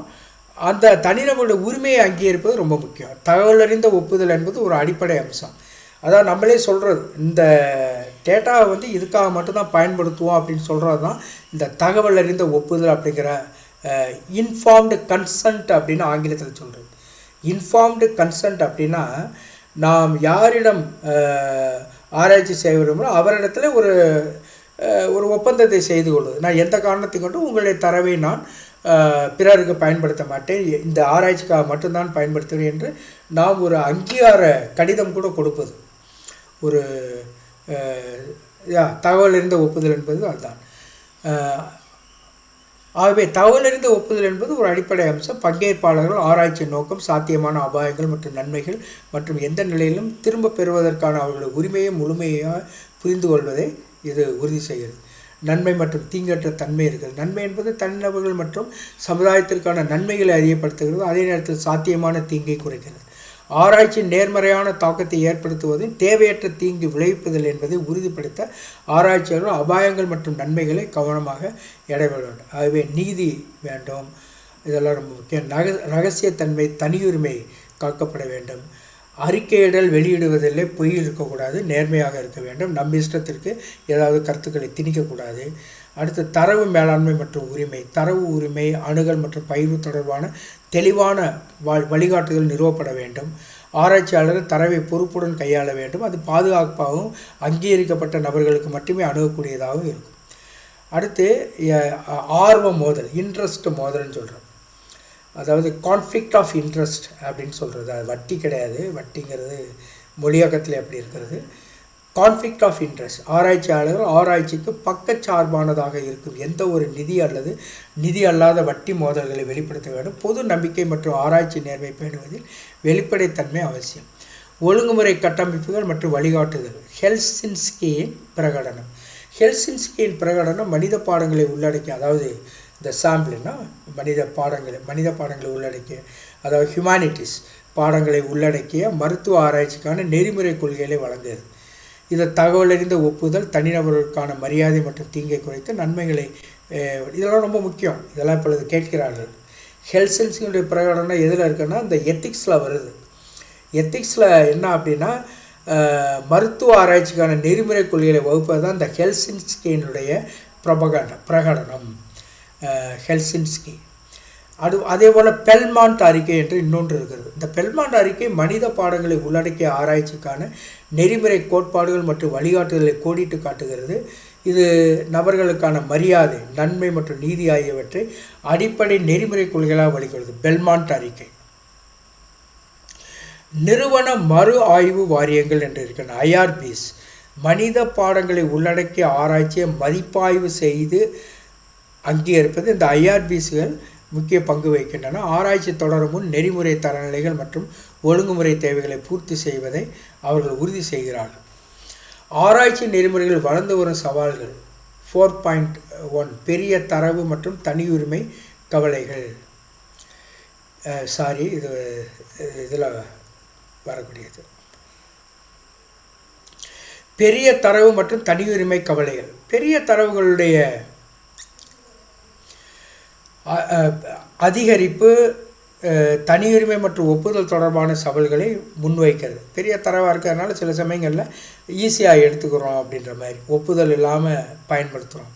தரவு சார்ந்த ஆராய்ச்சியின் பலன்களை தனியுரிமை கவலைகளுடன் சமநிலைப்படுத்துவது குறிப்பிடத்தக்க நெறிமுறை சங்கடத்தை ஏற்படுத்துகிறது.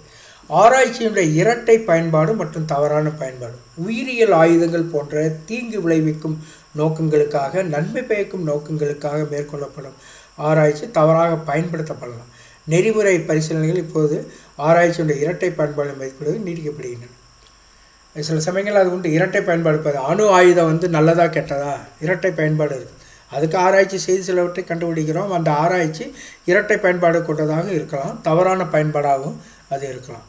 உலகளாவிய ஒத்துழைப்புகள் மற்றும் நெறிமுறை வேறுபாடுகள். சர்வதேச எல்லைகளுக்கு அப்பாற்பட்ட ஒத்துழைப்புகள் பலதரப்பட்ட நெறிமுறை கண்ணோட்டங்களை கொண்டு வருகின்றன. நெறிமுறை நடத்தைக்கான உலகளாவிய அர்ப்பணிப்பை பராமரிக்கும் போது ஆராய்ச்சியாளர்கள் மாறுபட்ட நெறிமுறைகள் மற்றும் தரநிலைகளை கொண்டிருக்க வேண்டும். சில கேள்விகளை முன்வைப்போம். ஆராய்ச்சியில் தகவல் இருந்த சம்பந்தத்தினுடைய முதன்மை நோக்கம் என்ன?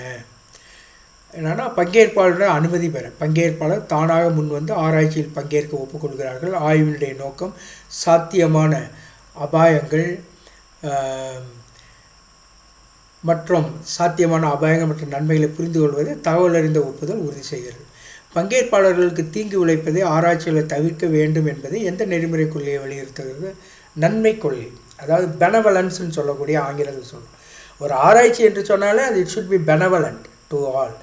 நாம் ஒரு சிலரை வைத்து ஆராய்ச்சி செய்கிறோம் என்று சொன்னால் பங்கேற்பாளருக்கு எந்த விதத்திலும் தீங்கு விளைவிக்கக்கூடாது. அதுக்கு பேர் தான் நன்மை, benevolent, the principle of benevolence என்று சொல்லுகிறோம். நன்மைக்கு ஆராய்ச்சியாளர் பலன்களை அதிகப்படுத்தவும் ஆராய்ச்சி பங்கேற்பாளர் தீங்குகளை குறைக்கவும் அவசியம்.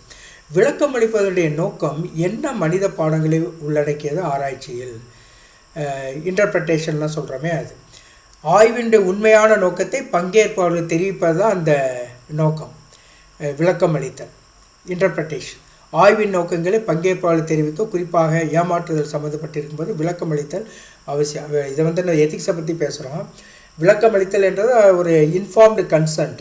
நாம் ஆராய்ச்சியிலே அதை உள்ளே வைப்போம். எந்த காரணத்தை கொண்டு நாம் இந்த சர்வே எடுக்கின்ற பொழுது, கொஸ்டினர்லாம் தயார் பண்ணி கொடுக்கின்ற பொழுது உங்களுடைய கேள்விக்கான பதிலை எந்த காரணம் கொண்டு வேறு எதற்கும் பயன்படுத்த வேண்டாம், ஆராய்ச்சிக்கு மட்டுமே பயன்படுத்தும் என்று உறுதியளிக்கிறோம் என்று சொல்வது. அதைத்தான் இதை நான் சொல்கிறோம். அப்படி ஒரு சில சென்சிட்டிவான தகவல் வருகின்ற பொழுது இதை செய்வது ரொம்ப அவசியமாகும். பின்வருவனவற்றில் எந்த ஆராய்ச்சியில் திருட்டு உள்ளது? எது ஆராய்ச்சியில் திருட்டு உள்ளது? வேறொருடைய யோசனைகளை பயன்படுத்தால் சரியான பண்புக்கூறு இல்லாமல் வேலை செய்தல். ரெண்டுமே. கருத்து திருட்டு என்பது வேறு ஒருவருடைய படைப்பு அல்லது யோசனைகளை சரியான அங்கீகாரம் இல்லாமல் நமது சொந்தமாக முன்வைப்பதை உள்ளடக்கியது. பெல்மாண்ட் அறிக்கை பின்வரும் ஆராய்ச்சிக்கான நெறிமுறை கொள்கைகளை எவ்வாறு கோடிட்டு காட்டுகிறது? மனித பாடங்கள்.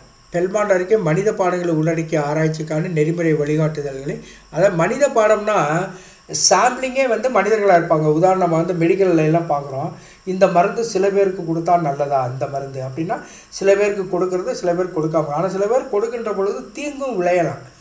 அதுக்கான நெறிமுறை வழிகாட்டுதல் தான் இந்த பெல்மாண்ட் அறிக்கை சொல்கிறது. ரொம்ப டேஞ்சரஸான விஷயம். அதுக்கு முதல்ல ஒத்துக்கிடணும். அப்படி ஏதாவது ஆச்சுனாக்க அவங்களுக்கு என்ன மாதிரியான இது சமன்பாடு செய்யணும், அதாவது என்ன கொடுத்து அதை நிவர்த்தி செய்யணும், அதை நிவர்த்தி செய்ய வேண்டிய முறை என்ன, எல்லாமே இருக்கும். ஆராய்ச்சிக்கான நெறிமுறை வழிகாட்டுவது தான் இந்த பெல்மாண்ட் அறிக்கை. ஆராய்ச்சி பங்கேற்பாளர்களை தேர்ந்தெடுப்பது, தனிநபர்கள் அல்லது குழுக்களை நியாயமாக நடத்துவது எந்த நெறிமுறை கொள்கையை உள்ளடக்கியது? ஏற்கனவே சொன்னால் நீதி. ஆராய்ச்சியில் அனாமதேயத்தை உறுதி செய்வதற்கான பொதுவான முறை எது அப்படின்னா, ஒவ்வொரு பங்கேற்பாளருக்கும் ஒரு தனிப்பட்ட குறியீட்டை வழங்க, அதாவது அவங்களுடைய வெளியில் தெரியக்கூடாது உங்கள் ஐடென்டிட்டி. அனாமதேயம்னா ஐடென்டிட்டி தெரியாமல் இருக்கிறதுக்கு ஒரு தனிப்பட்ட குறியீட்டை வழங்குது. சில சென்சிட்டிவான தரவுகளுக்கு நம்ம நிச்சயமாக வழங்கணும். ஏன்னா அது எந்த காரணம் கொண்டோ அவங்களுடைய பெயரோ அவங்களுடைய ஐடென்டிட்டியோ வெளில தெரியாமல் இருக்கும். குறியீட்டை வழங்குகின்ற பொழுது, ஆகவே பங்கேற்பாளருடைய தனிப்பட்ட தகவலுக்கு பதிலாக தனிப்பட்ட குறியீடுகளை பயன்படுத்துவதன் மூலம் இந்த அனாமதேயத்தை பராமரிக்கலாம். அனானிமிட்டி வேணும். சில சமயங்களில் யார் சொன்னான்னு தெரியக்கூடாது. அனானிமிட்டியை பராமரிக்க முடியும். ஆராய்ச்சியாளருடைய கருதுகோளை ஆதரிக்கும் ஆராய்ச்சி முடிவுகளை மட்டுமே புகாரளிக்கும் நடைமுறை எந்த வார்த்தை விவரிக்கிறது? அது பி ஹேக்கிங்ட்டு ஒரு வார்த்தை இருக்குது. பி ஹேக்கிங் என்பது பெரும்பாலும் புறநிலை சாராமல் விரும்பிய ஆராய்ச்சி முடிவுகளை அடைய தரவு அல்லது புள்ளி விவர பகுப்பாய்வுகளை கையாளுதல். அதுதான் பி ஹேக்கிங். அதாவது புறநிலை இருக்காது, சொந்த கருத்துக்கள் இருப்பது போல இருக்கும். விரும்பிய ஆராய்ச்சி முடிவுகளை அடைய தரவு அல்லது புள்ளி விவர பகுப்பாய்வுகளை கையாளுவதற்கு பேர் தான் பி ஹேக்கிங்னு சொல்லி ஆராய்ச்சியில் சொல்வது ரொம்ப முக்கியமான கருத்து. ஆராய்ச்சியில் நேர்மையாகவும் வெளிப்படையாகவும் இருப்பது எந்த நெறிமுறை கொள்கை? உண்மைத்தன்மை தான் ஆராய்ச்சியில் நேர்மை மற்றும் உண்மைத்தன்மையினுடைய கொள்கை துல்லியமான அறிக்கையின் முக்கியத்தை உணர்த்துகிறது. பின்வருவற்றில் எது ஆராய்ச்சியில் உள்ள மோதலுக்கு எடுத்துக்காட்டு? மருந்து சோதனைக்காக மருந்து நிறுவனத்திலிருந்து நிதி பெற ஆராய்ச்சியாளர். இப்போ மருந்து சோதனைக்கு அந்த மருந்தை தயாரிக்கிறாங்க. அவர் அதை ஆராய்ச்சி செய்யணும்னா அவருக்கு ஏற்றாற் போல் ஆராய்ச்சி இருக்கணும். இருந்தால் தான் அவருக்கு காசு கொடுப்பார். அந்த மாதிரி மருந்து சோதனைக்காக மருந்து நிறுவனத்திலேருந்து நிதி பெற்றால் அந்த மருந்து கம்பெனிக்கு ஏற்றாற் போல் ஒரு முடிவை அவர் சொல்ல வேண்டிய ஒரு நிர்பந்தத்துக்கு தள்ளப்படுகிறார். அதுதான் ரொம்ப முக்கியமான கருத்து. ஒரு ஆராய்ச்சியோடைய நிதி அல்லது தனிப்பட்ட நலன்கள் அவருடைய ஆராய்ச்சியுடைய நேர்மையை சமரசம் செய்யும் பொழுது இந்த கான்ஃப்ளிக்ட் ஆஃப் இன்ட்ரெஸ்ட், ஆர்வங்களுடைய மோதல்னு சொல்கிறது, அது சொல்லுது. Thank you very much dear friends. God bless you abundantly. ஏறத்தாழ நம்ம முக்கியமான கருத்துக்கள் எல்லாவற்றையும் சொல்லிட்டேன். ஏற்கனவே பிடிஎஃப் ஃபைலில் கொடுத்துட்டோம், பல விதங்களில் ஏற்கனவே பேசிட்டோம். இதை ரிவிஷனுக்காக நான் செய்தது. ஆனால் இப்பொழுது தேர்வு நடந்து கொண்டு இருக்கிறது. இப்பொழுதும் பயன்படும். இந்த பின்னால் வரக்கூடிய 16ஆம் தேதி வரைக்கும் உள்ள எல்லா மாணவர்களுக்குமே இது பயன்படக்கூடிய ஒரு வீடியோ தான். ஆகவே தொடர்ந்து நான் போட்டு முடிந்த வரைக்கும் 16ஆம் தேதிக்குள் எவ்வளோ போட முடியும் போடுகிறேன். ஒவ்வொரு முடிந்த வரைக்கும் நீங்கள் பார்க்கலாம். இல்லாவிட்டால் அடுத்த தேர்வுக்கு கூட நீங்கள் இதை வைத்துக்கொண்டு தயார் செய்து கொள்ளலாம். God bless you abundantly.